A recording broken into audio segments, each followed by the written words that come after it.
வாசிப்போம். இந்த நாளின் செய்திக்காக இல்லை என்றால் பைபிள் ஸ்டடிக்காக எடுத்துக்கொண்ட வசனம் 1 யோவான், அப்போஸ்தலனாகிய யோவான் எழுதின முதலாம் நிருபம் 2வது அதிகாரம் 25ஆம் வசனத்தை வாசிப்போம்.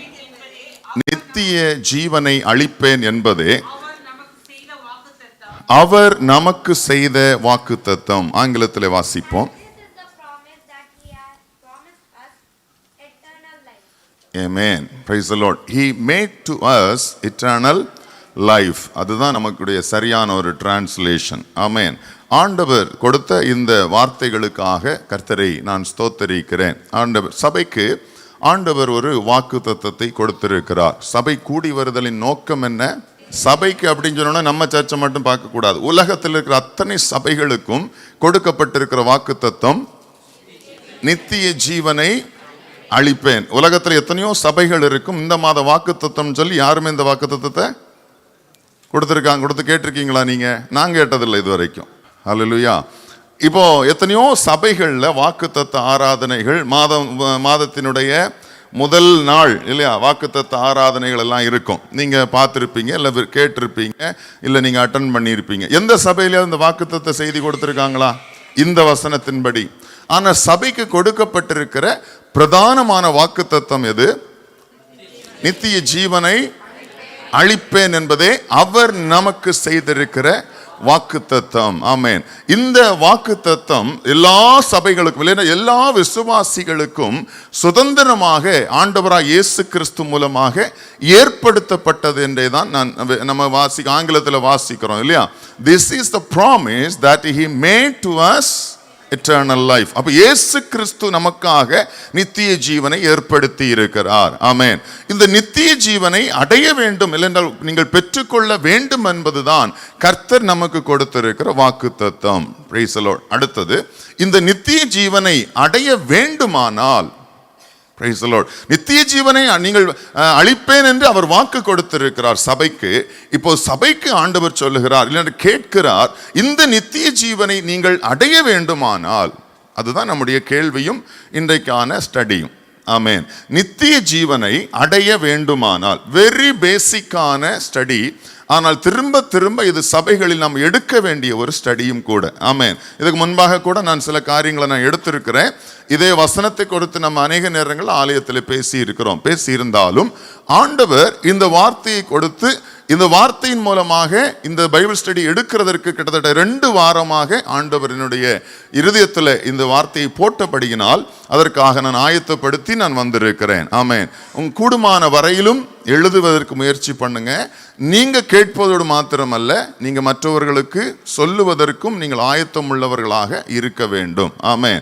புரியுதா? அப்ப நித்திய ஜீவனை அளிப்பேன் என்று வாக்கு பண்ணி இருக்கிற கர்த்தர் நித்திய ஜீவனை பெற்றுக்கொள்ள வேண்டுமானால் சில ஸ்டெப்ஸ் இருக்கு. ஆமென்.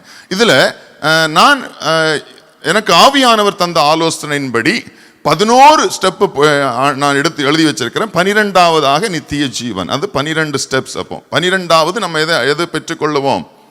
நித்திய ஜீவனை சுதந்தரித்துக் கொள்ளுவோம். 12 டைட்டிலும் 12 செய்தியாக 12 ஸ்டடியா கூட நம்மளால என்ன செய்ய முடியும்? எடுக்க முடியும். அதெல்லாம் அவ்வளவு விவரமாக உள்ள காரியம். கூடுமான வரையிலும் எவ்வளவு சுருக்கமாக இதை நம்ம எடுக்க முடியுமோ ஆண்டவர் நமக்கு உதவி செய்வாராக. உங்களிடத்தில் அந்த கேள்வியை நான் கேட்கிறேன். நித்திய ஜீவனை அடைய வேண்டுமானால் முதல் ஸ்டெப் என்ன? முதலாவதாக அளிக்கப்படுகிற ஸ்டெப் இல்லை முதல் காரியம் என்ன? மனம் திரும்புதல், சொந்த இரட்சகராய் கிறிஸ்துவை ஏற்றுக்கொள்ளுதல், வேற பாவ மன்னிப்பு, அபிஷேகம், ஞான ஸ்நானம், வேற முதலாவதாக நமக்கு இருக்க வேண்டியது விசுவாசம். Price the lord. இந்த ஆவிக்குரிய வாழ்க்கையே இல்லை என்றால் நித்திய ஜீவன் என்பதே அடிப்படை. முதல் அடிப்படை என்ன அப்படின்னு கேட்டீங்கன்னா விசுவாசமே. Praise the lord. இந்த விசுவாசம் அப்படின்னு நம்ம பேசிட்டு போயிடுறோம். ஆபிரகாமுடைய விசுவாசத்தை குறித்து நம்ம அநேக நேரங்களில் கேட்டிருப்போம், நம்ம பேசுவோம், நம்ம தியானிச்சிருப்போம். ரொம்ப சிம்பிளா அதை கடந்து போயிடுவோம். புரியுதா? ஏன்னா நம்முடைய வாழ்க்கையில் அல்ல, ஆபிரகாமுடைய வாழ்க்கையில் நடந்தது. ஆமென். அப்போ விசுவாசம் அப்படின்னு சொல்லும்போது ரொம்ப சாதாரணமாக எடுத்துட்டு அல்ல பேசிட்டு கேட்டுட்டு அப்படியே போயிடுறோம். விசுவாசம் என்பது வேதத்தின்படி நம்ம பார்க்கும்போது இது ஒரு கிஃப்ட். Price the Lord. இது ஒரு வரம். புரியுதுங்களா? விசுவாசம் என்பது ஆண்டவர் நமக்கு கொடுத்திருக்கிற வரம். நல்லா கவனிச்சு பாருங்க. இந்த உலகத்தில் 800க்கும் அதிகமான கோடி ஜனங்கள், 800 கோடிக்கும் அதிகமான ஜனங்கள் இருக்கிறதாக ஒரு ஸ்டாட்டிக்ஸ் சொல்லுகிறது. ஆமென். இதுல எத்தனை பேர் இயேசு கிறிஸ்துவை சொந்த இரட்சகராக ஏற்றுக்கொண்டவர்கள் இருக்கிறாங்கன்னு கேட்டீங்கன்னா வெரி ஃபியூ, மேபி எத்தனை ஒரு 3% கூட இருப்பாங்களாங்கிறது. கிறிஸ்தவர்கள் என்று சொல்லி அறியப்படுகிற நம்பிக்கை ஏராளம் இருந்தாலும், அந்த நம்பிக்கையில் இருக்கிறவர்கள் ஏராளம் இருந்தாலும், உண்மையிலேயே இயேசு கிறிஸ்துவை சொந்த இரட்சகராக ஏற்றுக்கொண்டிருக்கிறவர்கள் என்கிற நம்பர் மிக குறைவாக தான் இருக்கிறாங்க. Price the lord. இந்த இத்தனை பேரிடத்திலும் இப்போ ஏகப்பட்ட கிறிஸ்தவர்கள் என்று உலகத்தில் இருந்தாலும் எல்லாரிடத்திலும் என்ன கிடையாது? நித்திய ஜீவனுக்கு ஏதுவான விசுவாசம் கிடையாது. Price the Lord. அந்த வரம் கிடையாது. ஏன் அப்படின்னு கேட்டீங்கன்னா, வேதம் சொல்லுகிறது விசுவாசத்தை துவக்குகிறவரும் விசுவாசத்தை முடிக்கிறவரும் யாரு? இயேசு கிறிஸ்து. நீங்க நினைக்கலாம், நான் இயேசு கிறிஸ்துவை விசுவாசித்திருக்கிறேன், இது நான் தான் விசுவாசித்திருக்கிறேன் அப்படின்னு கூட ஒரு எண்ணம் உங்களுக்கு உண்டாகலாம். உங்களிடத்தில் இயேசு கிறிஸ்துவை குறித்த இல்லைன்னா கிறிஸ்தவத்தை குறித்த நித்திய ஜீவனை குறித்த விசுவாசத்தை தொடங்கினது யாருன்னு கேட்டீங்கன்னா, யார் தொடங்கினது? இயேசு கிறிஸ்து தான் தொடங்கினது. Price the Lord. கர்த்தர் இல்லாமல் ஒருவரும் உங்களிடத்தில் விசுவாசத்தை என்ன செய்ய முடியாது? துவக்கி இருக்கவே முடியாது. கொஞ்சம் கற்பனை பண்ணி பாருங்க. இந்து மார்க்கத்திலிருந்து கிறிஸ்துவை விசுவாசித்திருக்கிறவர்கள் கிட்டத்தட்ட ஒரு 10-20 பேர் இருக்கீங்க இல்லையா? நீங்க ஒரு நம்பிக்கையில் இருந்தீங்க. ஆமென். ஒரு நம்பிக்கையில் இருந்த போது எப்படி இந்த விசுவாசம் உங்களுக்குள்ள வந்தது? இந்த அனுபவத்தை உங்களால பகிர்ந்து கொள்ள முடியுமா? நீங்க ஒரு நம்பிக்கையில் இருக்கீங்க, ஒரு தெய்வத்தை நம்பி நீங்க ஆராதிச்சு கொண்டிருக்கிறீங்க. எப்படி உங்களுக்குள்ள இந்த விசுவாசம், இயேசுவை குறித்த விசுவாசம் வந்தது? அது எப்படி? நீங்க ஏதோ எஃபர்ட் போட்டீங்களா? இல்ல நீங்க ஒரு 10 நாள் விரதம் இருந்தீங்களா? இல்ல யாராவது பிடிச்சு விசுவாசி உலுக்குனாங்களா? ஆண்டவர் ஜீவனுள்ள தேவன் உங்கள் உள்ளத்தில் அவரை விசுவாசிக்கும்படியான விசுவாசத்தை உருவாக்கினார். It's a gift. இது எல்லாருக்கும் இல்லையே. ஏன்? பரம்பரையாக கிறிஸ்தவர்கள் என்று சொல்லுகிற எத்தனையோ பேர் இன்று இயேசு கிறிஸ்துவை சொந்த இரட்சகராக ஏற்றுக்கொள்ளாத விசுவாசிகள் அதிகமான பேர் இருக்கிறாங்க. புரியுதுங்களா? அப்போ அவர்களுக்கு இல்லாத ஒரு அந்த விசுவாசம் ஏன் நமக்குள்ள வந்தது? நீங்க இந்து தெய்வங்களை வணங்கி கொண்டிருந்தவங்க தானே இல்லையா? அவங்களுடைய முறைகளை பின்பற்றி கொண்டிருந்தவங்க தானே. அப்ப எப்படி இது உங்களுக்குள்ள வந்தது? எப்படி அது வந்துரும்? ஹல்லேலூயா. அப்ப விசுவாசம் என்றாலே அந்த விசுவாசத்தை என் உள்ளத்தில் என் இருதயத்தில் போடுகிறதுல துவக்குகிறது யாருதான்? இது எவ்வளவு பெரிய பாக்கியம் தெரியுமா? ஆமென். இது ஆண்டவர் நமக்கு கொடுத்திருக்கிற பெரிய ஸ்லாக்கியம்.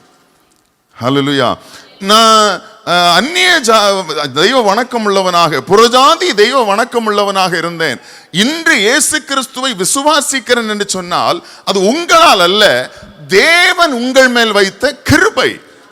தேவன் உங்களை தெரிந்தெடுத்ததன் நோக்கம். அவர் தெரிந்தெடுக்கிறார், அவர் உங்கள் உள்ளத்தில் விசுவாசத்தை துவக்குகிறார். ஹல்லேலூயா. அதனாலதான் இது கிஃப்ட். Price the Lord. முதல் அடிப்படை என்ன அப்படின்னு கேட்டீங்கன்னா, விசுவாசம். நித்திய ஜீவனை அடைய வேண்டுமானால் நம்மிடத்துல எது இருக்கணும் அப்படின்னு கேட்டீங்கன்னா விசுவாசம். விசுவாசம் என்பது துவக்கினதை யாருதான்? நம்மிடத்துல கர்த்தர் தான் துவக்கினார். புரியுதா? நீங்க விசுவாசிக்கல, உங்களால் அது கூடாது. ஏன்னா மாமிசத்துக்கும் மாமிசத்தின் ஸ்பிரிட்டுக்கும் அது கிடையாது, அந்த நேச்சர் அதுக்கு கிடையாது. ஆனால் நமக்குள் அந்த விசுவாசத்தை உருவாக்கினது யாரு? Price the Lord. ஆண்டவருக்கு நன்றி சொல்லணுமா வேண்டாமா? அவர் தம்மை விசுவாசிக்கும்படி உங்கள் உள்ளத்தில் அந்த விசுவாசத்தை துவக்காமல் போயிருந்தால் இன்றும் நீங்கள் அந்நிய தெய்வங்களை வழிபட்டு கொண்டிருப்பீங்க, நித்திய ஜீவனை இழந்து போயிருப்பீங்க. ஹல்லேலூயா. நன்றி சொல்ல தோணாதே? Price the Lord. எப்ப இதை தொடக்கணும் முடிவு பண்ணியிருப்பார் தெரியுமா? தாயின் கர்ப்பத்தில் நீங்கள் உருவாகும் முன்னமே, தாயின் கருவில் நீ உருவாகும் முன்னமே உன்னை பேர் சொல்லி அழைத்தவர். உன் பேரில் அவர் தீர்மானித்தார். அன்றைக்கு இவன் ஒரு வயது வரும்போது, ஒரு காலம் வரும்போது இவனிடத்தில் விசுவாசத்தை நான் துவக்குவேன் என்று கர்த்தர் தீர்மானித்தார். அவர் துவக்கினார். Praise the Lord. அவர் துவக்காமல் போயிருந்தால், அவர் விசுவாசத்தை உங்களுக்குள் தராமல் போயிருந்தால், இன்றும் நீங்கள் வேற தெய்வத்தை வணங்கிட்டு இருப்பீங்க. எல்லாரும் கிறிஸ்தவர்கள் அல்ல. கிறிஸ்தவ பேர் வச்சிருக்கிறதுனால, ஞாயிற்றுக்கிழமை சர்ச்சுக்கு போறதுனால, எல்லாம் தவறாம கிறிஸ்தவ குடும்பத்தில் பிறந்ததுனால கிறிஸ்தவர்கள் அல்ல. விசுவாசத்தை துவக்கி இருப்பார், அவன் தான் விசுவாசி. ஹல்லேலூயா. அப்ப நல்லா தெரிஞ்சுக்கணும், என் உள்ளத்தில், என் இருதயத்தில் விசுவாசத்தை துவக்கினது என் ஆண்டவர். என்ன நோக்கத்துக்காக இந்த விசுவாசத்தை துவக்கினார்? எதுக்காக துவக்கினார்? கையை பிடி சொல்லுங்க. எதற்கு உங்க விசுவாசத்தை துவக்கினார் அப்படின்னா, நித்திய ஜீவனை அடையும்படி. ஆமென். புரியுதா உங்களுக்கு? அப்போ எதை விசுவாசிக்க வேண்டும்? இப்ப விசுவாசம் அப்படின்னு பாத்தீங்கன்னாலே, இப்போ நீங்க ஒரு மார்க்கத்தில் இருந்தீங்க, பல தெய்வங்களை உங்களுக்கு காமிச்சு கொடுத்தாங்க இல்லையா? பல வழிபாட்டு முறைகளை காமிச்சு கொடுத்தாங்க. அப்படி நீங்க எல்லாம் பண்ணிக்கிட்டு இருந்தீங்க. ஆமென். இப்போ பாத்தீங்க அப்படின்னு சொன்னா, இந்த விசுவாசம் உங்களுக்கு துவங்குச்சுல்ல, என்ன எவிடன்ஸ்ல நீங்க அதை நம்புறீங்க? What is the proof? எனக்கு பல தெய்வங்களை காண்பிக்கிற போது எனக்கு ஒரு பார்வைக்கு ஒரு எவிடன்ஸ் இருக்குது, நம்புறதுக்கு இருக்கு. ஆனா ஆண்டவர் விசுவாசத்தை துவக்கின போதோ எந்த ஒரு எவிடன்ஸ் கண்ணுக்கு முன்னாடி இல்லையே. கண்ணுக்கு முன்னாடி இல்ல.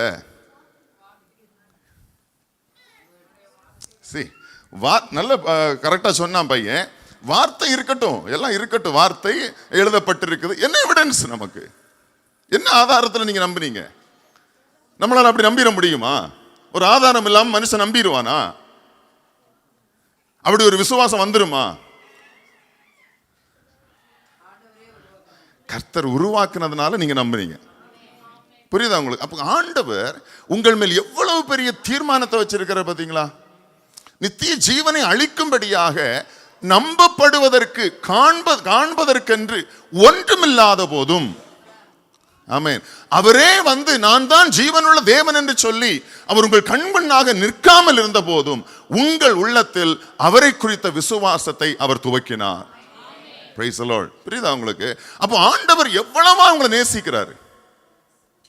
உலகத்தில் எத்தனையோ ஜனங்கள் இருக்கிறாங்க, பெரிய பெரிய பணக்கார அதிபதிகள் இருக்கிறாங்க. அவங்களிடத்து துவங்கப்படாத விசுவாசம் உங்களிடத்தில் துவங்கப்பட்டதே. ஹல்லேலூயா. நீங்க பாக்கியவான் தானே? அப்படிதானே? நீங்க பாக்கியவான்கள் வசனம் சொல்லுது. எப்படி அப்படின்னா, யோவான் எழுதின சுவிசேஷத்துல 20வது அதிகாரத்தை நீங்க திருப்பும் போது, தோமாவே நீ என்னை கண்டதினாலே விசுவாசித்தாய், காணாதிருந்தும் விசுவாசிக்கிறவர்கள் பாக்கியவான்கள். Praise the Lord. இப்போ நீங்க எல்லாரும் விசுவாசித்தீங்க, அப்படிதானே? இயேசு கிறிஸ்துவை விசுவாசித்தீங்க. எப்படி விசுவாசித்தீங்க? காணாதிருந்தும் விசுவாசித்தவர்கள். வசனம் சொல்லுது, நீங்கள் பாக்கியவான்கள். ஹல்லேலூயா. அப்ப இன்னைக்கு நான் எப்படி விசுவாசிக்கிறது? இயேசுதான் மெய்யான தேவன் என்பதை எப்படி விசுவாசிக்கிறது? ஹல்லேலூயா. கண்டு விசுவாசிப்பதல்ல, காணாமல் விசுவாசிப்பதே பாக்கியம். அவனே பாக்கியவான். அதுக்கு தான் கிரேட் எக்ஸாம்பிளாக நம்ம வேதத்தில் பார்க்கும்போது காணாமல் விசுவாசித்த மனிதர்கள். ஹல்லேலூயா. ஆபிரகாம் தான் நம்ம எடுத்தோன்னு பேசுறோம். ஆபிரகாமுக்கு மேல ஒரு விசுவாசி இருக்கிறார், அவருக்கு முன்னாடி ஒரு விசுவாசி இருக்கிறார், ஏனோக்கு. Praise the Lord. ஆபிரகாமுக்கு விசுவாசிப்பதற்கு ஏனோக்கு இருந்தார். ஆபிரகாமுக்கு விசுவாசிப்பதற்கு நோவா இருந்தார். ஏனோக்கு யார் இருந்தது? ஹல்லேலூயா. இப்ப நம்ம பார்க்கும்போது ஆபிரகாம் விசுவாசத்தில் வல்லவனானான், உண்மை. அவனுக்கு காண்பிக்கப்படவில்லை, விசுவாசித்தான், நிச்சயம்தான் அது. வேதம் சொல்லுகிறது, அவன் கர்த்தரை விசுவாசித்தான், அது அவனுக்கு நீதியாக எண்ணப்பட்டது, உண்மை. ஹல்லேலூயா. ஆனால் ஆபிரகாமுக்கு அது 2 எவிடன்ஸ் இருந்துச்சு. புரியுதுங்களா? யாரெல்லாம் எவிடன்ஸா இருந்தது? அவர்களுடைய முற்பிதாவாகிய ஏனோக்கும் நோவாவும் ஆபிரகாமுக்கு ஒரு கிரேட் எக்ஸாம்பிளாக இருந்தார்கள். அவங்கள வச்சு கூட நம்பி இருக்கலாமே, ஏன்னா அந்த வம்சாவளியில வர்றவர் தானே. ஹல்லேலூயா. சொல்ற பாயிண்ட் புரியுது. ஆனா ஏனோக்குக்கு நம்புவதற்கு என்று சொல்லி ஒண்ணுமே இல்லை. ஹல்லேலூயா. ஏனோக்கு வேதத்துல வாசிக்கிறோம், வாசிங்க. எபிரேயரின் புஸ்தகம் 11ஆம் அதிகாரம் 5ஆம் வசனம். விசுவாசத்தினாலே மரணத்தை காணாதபடிக்கு எடுத்துக்கொள்ளப்பட்டான். தேவன் அவனை எடுத்துக்கொண்டபடியினாலே அவன் காணப்படாமற் போனான். அவன் தேவனுக்கு பிரியமானவன் என்று அவன் எடுத்துக்கொள்ளப்படுவதற்கு முன்னமே சாட்சி பெற்றான். இன்னைக்கு நீங்க இந்த வசனத்தின்படி பார்த்தீங்க அப்படின்னு சொன்னா, ஆதாம் பாவம் செய்கிறான், அவனுடைய சந்ததியாகி காயின் பாவம் செய்கிறான். தொடர்ந்து காயினுக்கு பிற்பாடு பாவம் பூமியில் என்ன செய்கிறது? பெருகுகிறது. அல்லேலூயா. பாவத்தினுடைய பெருக்கம் எப்ப அதிகமா தொடங்குச்சு அப்படின்னு சொன்னா, காயினுடைய வழியின் மூலமாய், காயினுடைய வம்சத்தின் மூலமாக பூமியிலே பாவம் பெருகினது. ஆமென். ஏனோக்கு வாழ்ந்து கொண்டிருந்த நாட்களில் பூமி எப்படி ஆயிற்று அப்படின்னா, பாவத்தினுடைய பெருக்கம், பாவம் பெருகி கொண்டே இருக்குது. நியாய தீர்ப்பை குறித்து ஆண்டவர் முதலாவதாக யார்கிட்ட சொன்னாரு? ஏனோக்கு இடத்துல பேசினார் ஆண்டவர். ஏனோக்குக்கு ஆண்டவர் பூமி அழித்து போடுவேன் என்கிற நியாய தீர்ப்பை பேசுகிறார். ஹல்லேலூயா. அப்போ பூமி அழிக்க வேண்டும் என்று கர்த்தர் எப்ப தீர்மானித்தார்? ஏனோக்குனுடைய 65வது வயசுல. அப்படித்தானே? அப்போ ஏனோக்குனுடைய 65வது வயதுல தேவன் தீர்மானித்தார் என்று சொன்னால், அப்ப ஏனோக்கு 65 வயது இருக்கும் போது பாவம் பூமியில் என்ன ஆயிற்று? பெருகிச்சு. Praise the lord. நோவா நாட்களில் பூமியானது சீர்கெட்டதாக இருந்தது என்று வேதத்தில் வாசிக்கிறோம். Praise the lord. அடுத்த கொஞ்சம் 500 வருஷம் தாண்டும் போது பூமி என்னவாயிருச்சு? சீர்கெட்டு போயிருச்சு. ஆண்டவர் தீர்மானித்ததோ எப்போ? ஏனோக்குடைய நாட்களில். ஹல்லேலூயா. ஒரு கல்யாணத்தை பண்ணி இருக்கிறாரு, ஒரு மனைவி வந்திருக்கிறாங்க.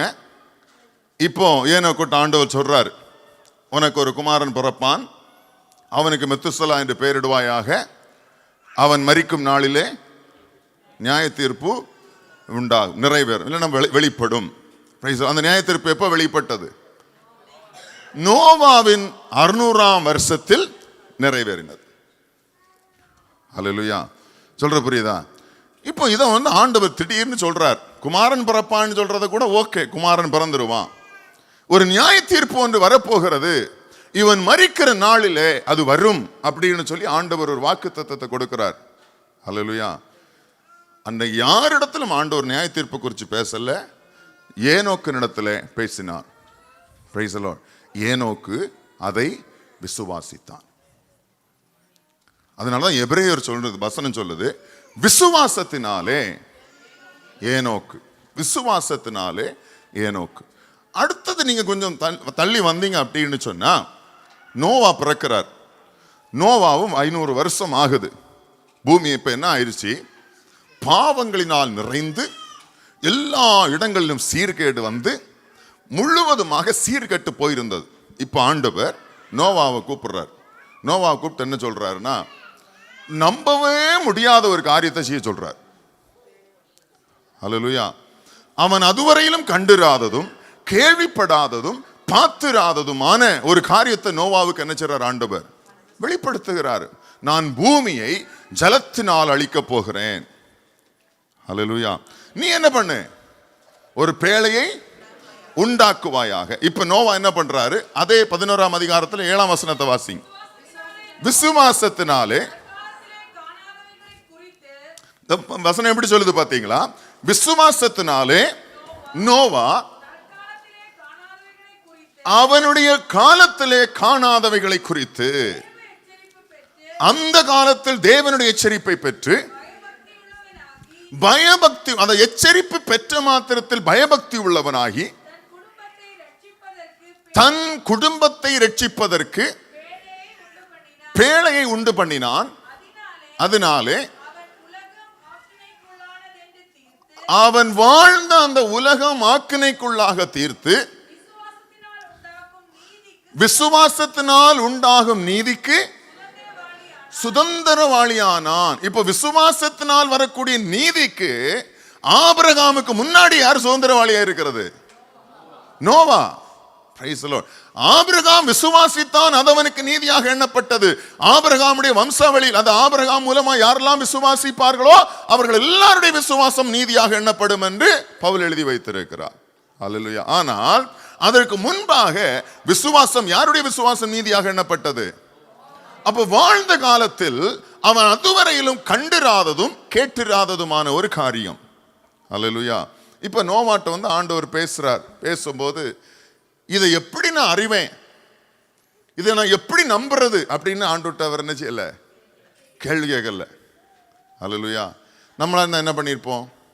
எனக்கு ஒரு எவிடன்ஸ் வேணும், அட்லீஸ்ட் ஒரு தரிசனமாவது வேணும், அட்லீஸ்ட் நான் படுக்கும்போது சொப்பனத்திலேயாவது எனக்கு காட்டணும் அப்படின்னு சொன்னா நான் என்ன செய்யல?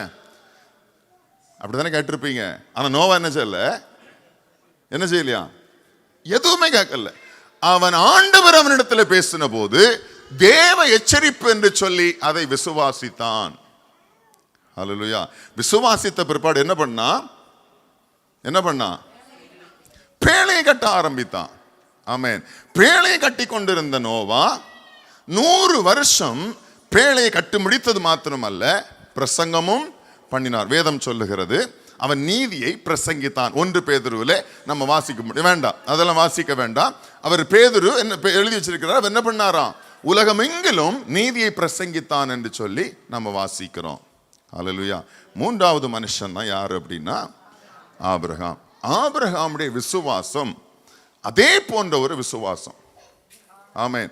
ஆண்டவர் ஒரு குமாரனை தருவேன் என்று சொல்லி வாக்கு பண்ணினால் நம்புவதற்கு ஏதுவா இருக்கும், புரியுதா? ஆனா ஆண்டவர் என்ன சொன்னார்னா, உன் சந்ததிகள் பூமியின் தூளை போலவும் கடற்கரை மணலை போலும் இருக்கும்னு சொன்னார். அல்லேலூயா. இப்ப நல்லா கவனிச்சு பாருங்க. கல்யாணம் ஆகுது ஒரு புருஷன் பொண்டாட்டி. ஆண்டவர் 100 பிள்ளை தருவாருன்னு சொன்னா அந்த அம்மா என்ன நினைக்கும்? கற்பனை பண்ணி பாருங்க. இப்ப கல்யாணம் ஆயிருச்சு, புரியுதா? கல்யாணமான தம்பதிகள்கிட்ட போய் ஆண்டவர் என்ன சொல்றார், உனக்கு ஒரு 100 பிள்ளை பிறக்கும்பா. அந்த செகண்ட்ல அந்த அம்மா உயிரை விட்டுரும். அப்படிதானே?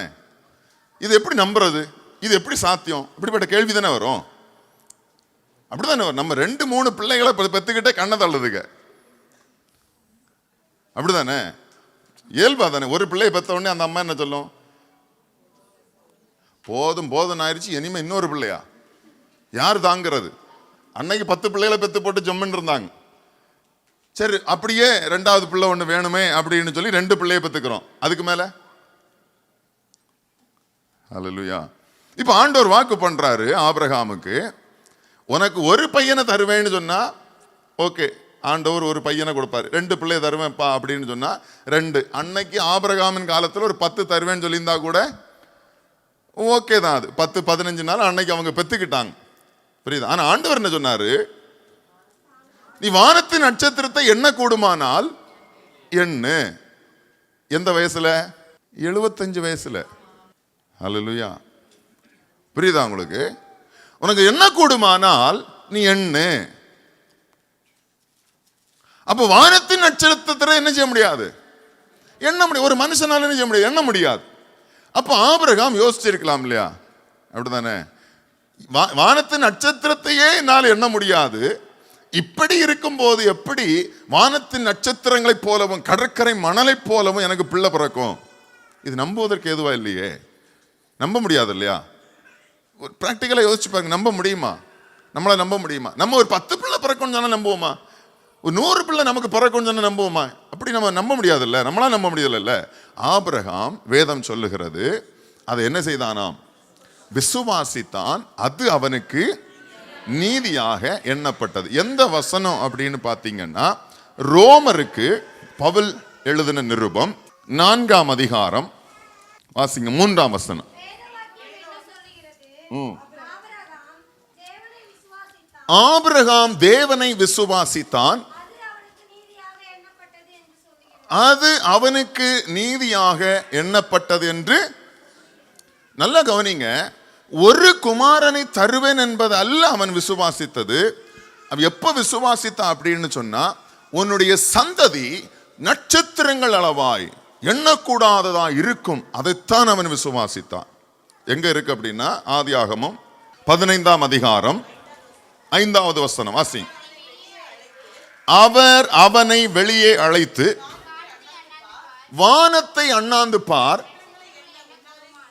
நட்சத்திரங்களை எண்ண உன்னாலே கூடுமானால் அவைகளை எண்ணு என்று சொல்லி, பின்பு அவனை நோக்கி, உன் சந்ததி இவ்வனமாய் இருக்கும் என்றான். அவன் கர்த்தரை விசுவாசித்தான், அதை அவர் அவனுக்கு நீதியாக எண்ணினார். வசனம் புரிஞ்சுதா? ஆபிரகாம் கர்த்தரால், அதாவது கர்த்தர் நீதி என்று எண்ணினார். எந்த வாக்குத்தத்தத்தை விசுவாசித்தான் என்று சொன்னால், உனக்கு ஒரு குமாரன் பெறுவான் என்பதை அல்ல. எந்த வார்த்தையை விசுவாசித்தான்? உன்னுடைய சந்ததி வானத்து நட்சத்திர அளவாய் இருக்கும். அப்படின்னா எண்ண முடியாததாக இருக்கும். அவனுக்கு நல்லாவே தெரியும் இது என்னால் முடியாது. அதான் வேதம் சொல்லுது, அவன் கர்த்தரை விசுவாசித்தான், அது அவனுக்கு நீதியாக எண்ணப்பட்டது. ஹல்லேலூயா. இப்ப நமக்கு ஆண்டவர், இதான் விசுவாசம் என்பது, நம்ம எதுவுமே நமக்கு எவிடன்ஸாக கொடுக்கப்படாது. ஆனால் ஆண்டவர் சொல்லுவாரு, நீ விசுவாசி என்று சொல்லி. ஹல்லேலூயா. நம்ம எல்லாரும் நாம் வாசித்த யோவான் எழுதின வசனத்தின் 20ஆம் அதிகாரத்தின் வசனத்தின்படி நம்ம எல்லாரும் காணாமல் விசுவாசித்தவர்கள். புரியுதா? இப்போ இங்க இருக்கிறதுல விசுவாசியாமல் இருக்கிறவர்கள் நீங்க இருப்பீங்கன்னு சொன்னா, எப்படி நாம் விசுவாசிக்கிறது, எதை விசுவாசிக்கிறது, ஏன் விசுவாசிக்கணுங்கிற கேள்வி எல்லாம் உங்களுக்கு இருக்குமானால், வசனம் சொல்லுகிறது உனக்கு எவிடன்ஸ் கிடையாது, ஆனா நீ என்ன செய்யணும்? விசுவாசிக்க வேண்டும். காணாமல் விசுவாசிக்கிறவனே பாக்கியவான். ஹல்லேலூயா.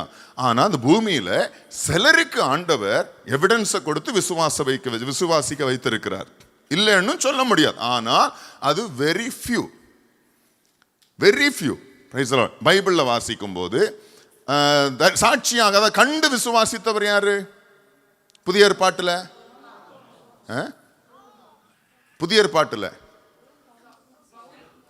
Pavul. Praise the lord. Paul என்ன செஞ்சாரு? கண்டு, அதாவது இயேசு கிறிஸ்து அவனுக்கு தரிசனமானார். புரியுதா? அதுக்கப்புறம் தான் அவன் என்னவானா? நான் என்ன செய்ய சித்தமாயிருக்கிறீர். புரியுதா? அப்படி நடக்காதுன்னு நான் சொல்லல.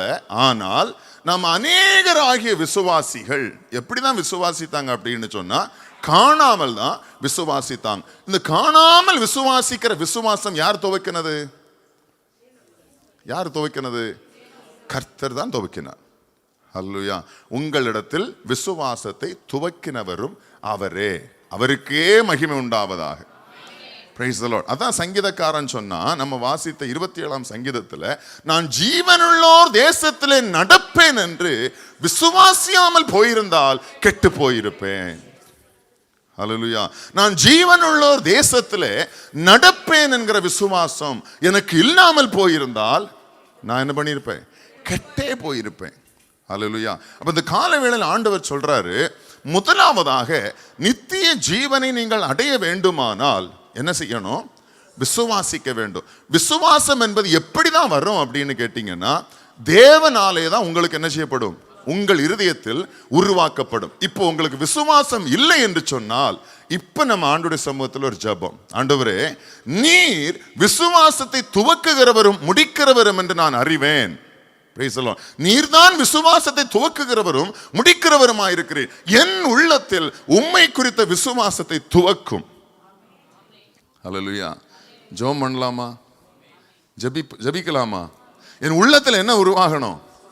அவரை விசுவாசிக்கிற விசுவாசம். எங்க வசனம் இருக்குன்னா, வசனத்தை நான் காமிச்சிட்டு வேணா, நீங்க எழுதுறதுக்கு பெண்ணெல்லாம் எடுத்திருக்கீங்க இல்லையா, இதை எழுதி வைங்க. என்ன வசனம் அப்படின்னா, எபிரெயர் 12ஆம் அதிகாரம் 1ஆம் வசனம் தமிழ்ல, எபிரெயர் 12ஆம் அதிகாரம் 2ஆம் வசனம் ஆங்கிலத்தில். ஆகையால் நம்மை சூழ்ந்து கொண்டிருக்க பாரமான யாவற்றையும் நம்மை சுற்றி நெருக்கி நிற்கிற பாவத்தையும் தள்ளிவிட்டு விசுவாசத்தை துவக்குகிறவரும் முடிக்கிறவருமாயிருக்கிற இயேசுவை நோக்கி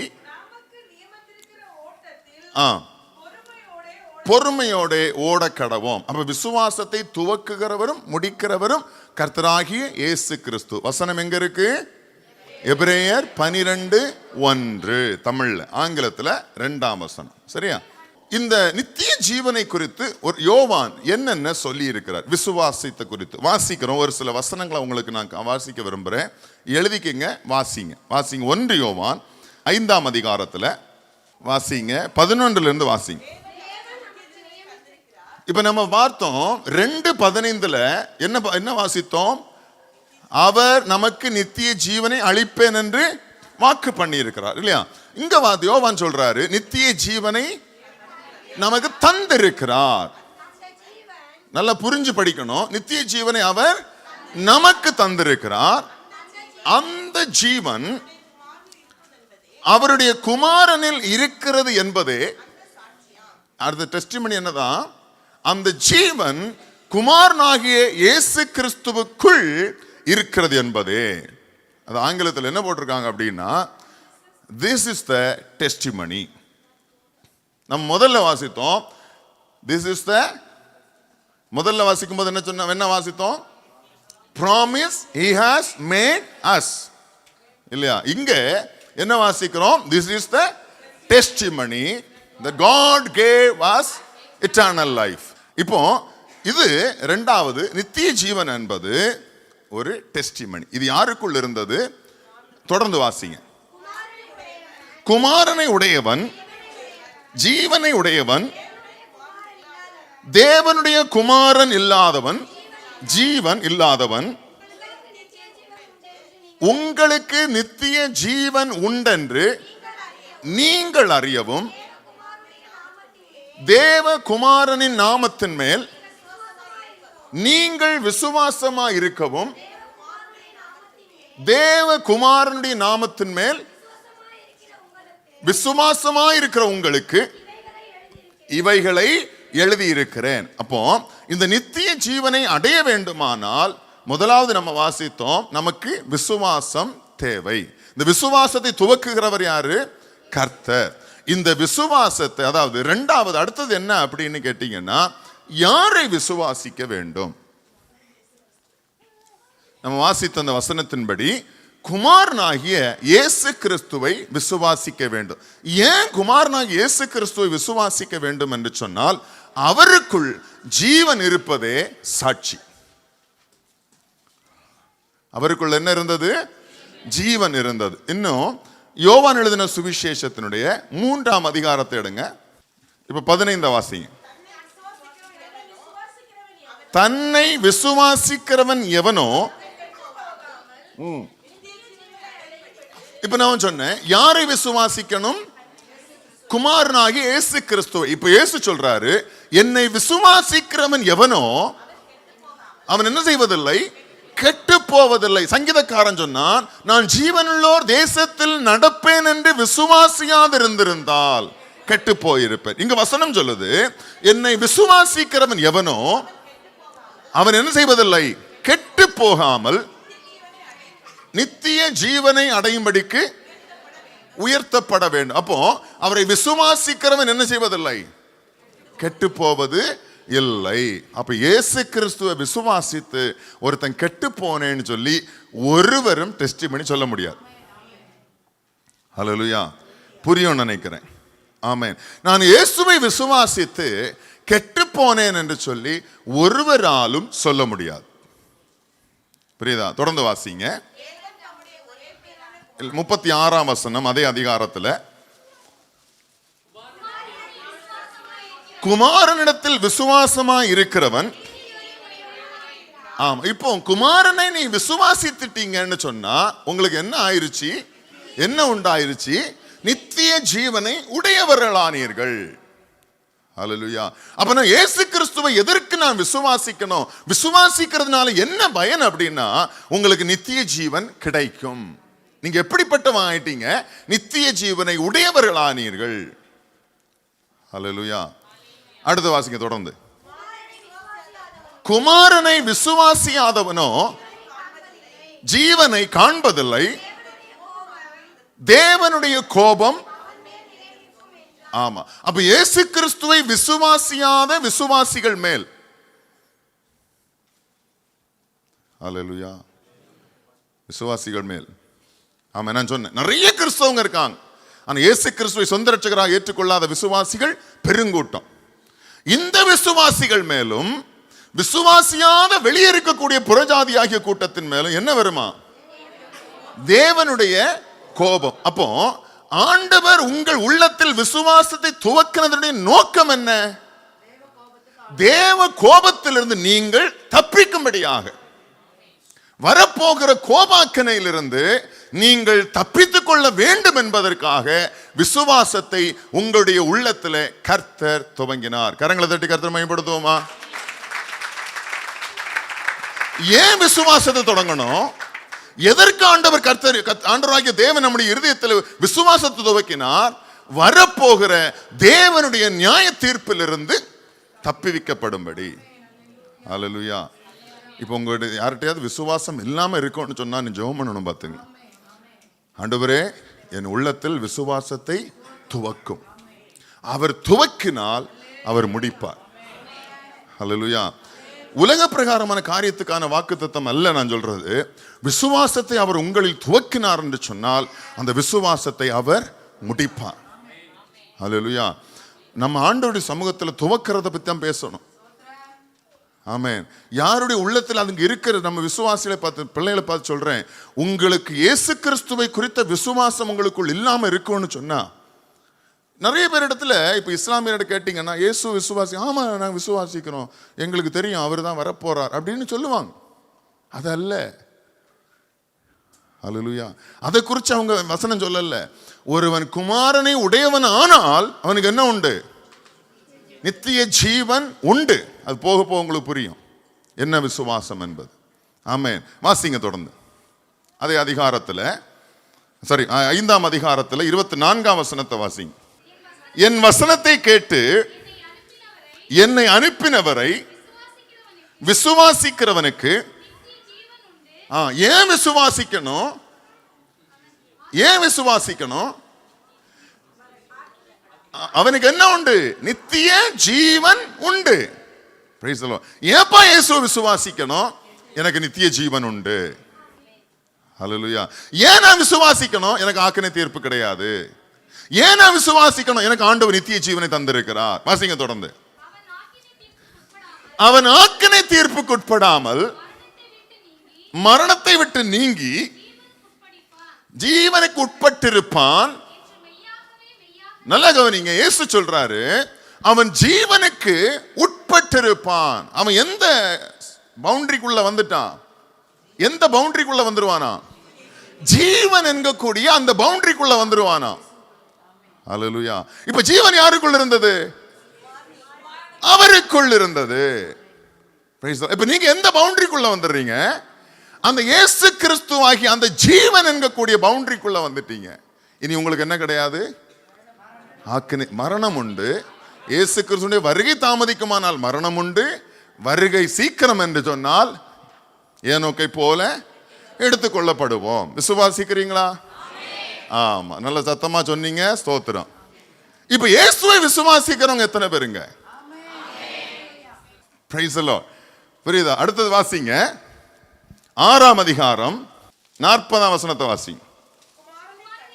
குமாரனை கண்டு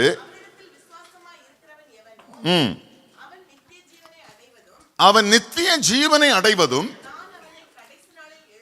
நான் அவனை கடைசி நாளில் எழுப்புவதும் என்னை அனுப்பினவருடைய சித்தமாய் இருக்கிறது. இங்க நல்லா கவனிங்க. ஆண்டவர் நித்திய ஜீவனை அடைவதை மாத்திரம் குறித்து பேசல. அடுத்தது இன்னொன்னு சொல்றாரு. என்ன சொல்றாரு?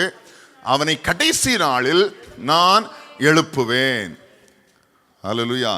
நான் சொன்னேன், ஒருவேளை இயேசு கிறிஸ்துவினுடைய வருகை தாமதிக்குமானால் யார் எழுப்புவா? இப்ப சிலர் பாத்தீங்கன்னா நித்திரைக்குள்ள போயிட்டாங்கன்னு சொன்னா அணுகுண்டே போட்டாலும் எழும்ப மாட்டான். இது நான் சொல்றது சாதாரணமாக நாம் மாமிசத்தில் தூங்கக்கூடிய தூக்கம். அப்படி யாராவது இங்க இருக்கீங்க, எனக்கு தெரியும். நம்ம நித்திரைக்குள்ள போயிட்டோம் அப்படின்னு சொன்னா நான் எப்படி படுக்கணும், இதோ நான் கர்த்தர் தருகிற இளைப்பாறுதலுக்குள்ளே பிரவேசிக்கிறேன் அப்படின்னு போயிடுறது. அந்த பிளாங்கெட்டுக்குள்ள போயிட்டாங்கன்னு சொன்னா வெளியே வர்றதுங்கிறது கூடாத காரியம். அதே போல கல்லறைக்குள்ள போயிட்டோம்னு சொன்னா வெளியே வர்றது கூடாத காரியம் அதானே. ஆனா வேதம் சொல்லுது, நீ அவன் ஜீவனுக்குள்ள உட்பட்டவனா இருப்பாய். ஆனால் ஆண்டவர் சொன்னாரு, நீ கல்லறைக்குள்ள போனது கூடாத காரியம், வெளியே வர்றது. ஆனால் அவருடைய ஜீவனுக்கு உட்பட்டிருக்கிறபடியினால் அவர் உன்னை எழுப்பி கொண்டு வருவார். அல்லேலூயா. எதற்காக எழுப்பி கொண்டு வருவாரு? நித்திய ஜீவனை அடையும்படி. ஆமென். கையப்பிடி சொல்லுங்க, எழும்புங்க. என்ன கும்பகர்ணம் தூக்கம் தூங்கப்படாது. ஆமென். அப்ப வாசிங்க அடுத்தது யோவான் எழுதின சுவிசேஷம் 20வது அதிகாரத்துல கடைசி வசனத்தை வாசிங்க. இயேசு தேவனுடைய குமாரனாகிய கிறிஸ்து என்று நீங்கள் விசுவாசிக்கும்படியாகவும் விசுவாசித்து அவருடைய நாமத்தினாலே நித்திய ஜீவனை அடையும்படியாகவும் இவைகள். ஆமா, அப்போ நம்ம சொன்னதுபடி முதல் அடிப்படை உபதேசத்தின்படி இயேசு எப்படி என்ன விசுவாசிக்கணும்? இயேசு வாசிங்க, இயேசு தேவனுடைய குமாரனாகிய கிறிஸ்து என்று நீங்கள் விசுவாசிக்கும்படியாகவும் விசுவாசித்து அவருடைய நாமத்தினாலே நித்திய ஜீவனை அடையும்படியாகவும் இந்த ஜீவனுள்ள வசனங்கள் எழுதப்பட்டு நம்முடைய கரங்களில் கொடுக்கப்பட்டிருக்கிறது. இப்ப நல்லா பாருங்க, நீங்க விசுவாசித்தீங்க, அதாவது விசுவாசத்தை உங்களிடத்தில் கர்த்தர் துவக்கினார். துவக்கின பிற்பாடு ஆண்டவர் உங்க கையில் என்ன கொண்டு தந்தாரு? என்ன கொண்டு தந்தாரு? கையில் இருக்கக்கூடிய தேவ வசனமாகிய புக்கு. நான் இந்து தெய்வ மார்க்கத்தில் இருந்தபோது தலையில் என்ன கொடுத்தாங்க? சட்டி வச்சு கொடுத்தாங்க. அப்படிதானே இல்லையா? என்னென்னமோ வச்சு ஆடுவாங்க இல்லையா? அதுதான் தூக்கி கொடுத்தாங்க. ஆனா ஆண்டவரின் உள்ளத்தில் விசுவாசத்தை துவக்கின போது அவருடைய வசனத்தை கொடுத்தார். நீங்க ஹிந்து மார்க்கத்தில் இருந்தப்போ தான் பைபிளை தூக்கிட்டு போறீங்க? இல்ல. ஹல்லேலூயா. அதான் வசனம் சொல்லுது, கிறிஸ்து தேவனுடைய குமாரனை கிறிஸ்து நீங்கள் விசுவாசிக்கும்படியாகவும் விசுவாசித்து அவருடைய நாமத்தினாலே நித்திய ஜீவனை அடையும்படியாகவும் இவைகள் என்ன செய்யப்பட்டிருக்கிறது? எழுதப்பட்டிருந்தது. எழுதி என்ன செய்யப்பட்டிருக்கிறது? இப்போ உங்கள் கைகளில் பிரிண்டாக புக்காக வந்து கொடுக்கப்பட்டிருக்கிறது. எதுக்கு பைபிள் கொடுத்திருக்கப்போ? இதோ கர்த்தாவே, எனக்கு நித்திரை வந்து விட்டது, நான் தலையணை அடியில் வச்சுட்டு நித்திரைக்கு போகிறேன், நான் நித்திரையில் படுத்துக் கொண்டிருக்கும் போது பைபிள் எழுதப்பட்டவைகள் நான் மூளை வழியாக உள்ள வந்துடட்டும். புரியுதா உங்களுக்கு? அதற்காக கொடுக்கப்படல. ஆமென். சபைக்கு வரும்போது அவர் 1 மணி நேரம் பிரசங்கிப்பார், அதை கேட்டுட்டு போறதுனால நித்திய ஜீவன் கொடுக்கப்படும் என்று சொல்லல. இவைகளை வாசித்து இவைகளை விசுவாசிக்கும்படியாக வேத புத்தகம் என் கைகளில் கொடுக்கப்பட்டிருக்கிறது. ஆமென். நான் எல்லாருடைய பைபிளை தனித்தனியா வாங்கி பார்த்தா தான் தெரியும் பைபிள் எவ்வளவு ஃப்ரெஷ்ஷா இருக்குதுன்னு சொல்லி. சிலருடைய பேப்பர் எடுக்கும்போது 4-5 சேர்ந்து ஒட்டிட்டு வரும். அப்படின்னா என்ன அர்த்தம்? இந்த ஏரியா நாங்க வந்ததே கிடையாது. பக்கத்தில் வாங்கி பாருங்க, அப்படி ஏதாவது வருதான்னு. ஹல்லேலூயா. புரியுதா? அப்ப வேத புத்தகம் எதுக்கு கொடுக்கப்பட்டிருக்கிறதா? வசனம் சொல்லுது, அவருடைய நாமத்தினாலே நித்திய ஜீவனை அடையும்படியாக இவைகள் எழுதப்பட்டும் இருக்கிறது. அப்ப விசுவாசம் எதற்கு? அதாவது முதல் அடிப்படை, நித்திய ஜீவனை அடைவதற்கு முதல் அடிப்படை என்ன அப்படின்னா விசுவாசம். எப்படிப்பட்ட விசுவாசம்? காணாமல் விசுவாசிக்கிற விசுவாசம். அப்படி ஒரு விசுவாசம் நமக்குள்ள வராம இருக்குது அப்படின்னு சொன்னா நீங்க இன்னைக்கு ஜெபம் பண்ணுங்க. விசுவாசத்தை துவக்குகிற நம்முடைய கர்த்தரிடத்துல, ஆண்டவரே என் உள்ளத்தில் உம்மை விசுவாசிக்கும்படியான விசுவாசத்தை துவக்கும். ஆமென். உம்மை விசுவாசிப்பதற்கேற்ற விசுவாசத்தை துவக்கும். அந்த விசுவாசம் என்ன நோக்கத்துக்காக அருளப்படுகிறது? நித்திய ஜீவனை அடையும்படி. ஆமென். இது ஒரு முதல் அடிப்படை. இரண்டாவது என்ன? இரண்டாவது முக்கியமான ஒரு காரியம் என்ன அப்படின்னா மனம் திரும்புதல். முதலாவது என்ன? விசுவாசம். இரண்டாவது மனம் திரும்புதல். மனம் திரும்புதல் சொன்னா அதனுடைய ஒரு சின்ன விளக்கம். ஒரு மனிதன் தன்னிடத்தில் பாவங்கள் உண்டு என்று உணர்ந்து பாவங்களை விட்டு விலகவும் இயேசு கிறிஸ்துவை பின்பற்றி பரிசுத்தமாக வாழவும் தீர்மானிப்பது மனம் திரும்புதல். எப்போ அவன் பாவங்களை உணர்கிறானோ, உணர்ந்தது மாத்திரமல்ல, இந்த பாவங்களிலிருந்து விடுவிக்கப்பட்டு, அதாவது பாவங்களை விட்டு, புரியுதா, இயேசு கிறிஸ்துவோடு கூட பரிசுத்தமாய் வாழ வேண்டும் என்று எப்போ அவன் தீர்மானிக்கிறானோ அந்த பாயிண்ட் தான் ரிப்பண்டன்ஸ் அப்படின்னா மனம் திரும்புதல். ஆங்கிலத்தில் ரிப்பண்டன்ஸ் அப்படின்னு சொல்லுவான். ஒரே வேர்டில் நம்ம ரிப்பண்டன்ஸுக்கு மீனிங் சொல்லணும்னா சேஞ்ச் த டைரக்ஷன். அதுதான் நம்ம சரியான ரிப்பண்டன்ஸ் அப்படின்னாலே சேஞ்ச் த டைரக்ஷன். இப்போ நீங்க பார்த்தீங்க அப்படின்னா, நான் தான் பாவம் செய்யவில்லையே, நான் பாவமே செய்யறதில்லையே அப்படின்னு சொல்லி உங்களில் இங்க இருக்கிறவங்களுக்கு சிலருக்கு எண்ணம் இருக்கலாம் இல்லையா? எதை வச்சு நீங்க இதை தீர்மானிக்கிறீங்க? என்கிட்ட பாவம் இல்லையே, நான் பாவம் செய்யறது இல்லையே, நான் அப்படி எதுவும் தப்பு பண்ணலையே அப்படிங்கிற ஒரு எண்ணமோ ஒரு கான்ஃபிடென்ட்டோ எதை வச்சு நம்ம தீர்மானிக்கிறோம்?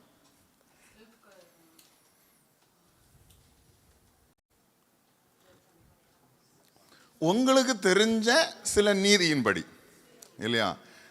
சில பொய்யே சொல்லக்கூடாதுப்பா, நான் பொய்யே சொல்றதில்ல. களவு செய்யக்கூடாது, நான் எதுவுமே திருடுறதில்ல. மற்றவர்கள் விரோதமாக பொய் சாட்சி சொல்லக்கூடாது, நான் அது எதுவும் பண்றதில்ல. நான் உண்டு, என் வேலை உண்டுன்னு இருக்கேன். இப்படியெல்லாம் பல விதமான ஒரு செல்ஃப் தாட் இருக்கும், நமக்கு இருக்கும் இல்லையா? இதெல்லாமே நாம் நமக்கென்று விதித்து கொண்ட நீதி, நம்முடைய சுய நீதி இது. ஆனால் வேதம் பாவி என்று யாரை அழைக்குது தெரியுமா? யாரை பாவின்னு அழைக்குது? எதனால எல்லாரையும் பாவின்னு சொல்லுது? ஆம், நீங்க சொல்றது கரெக்ட்.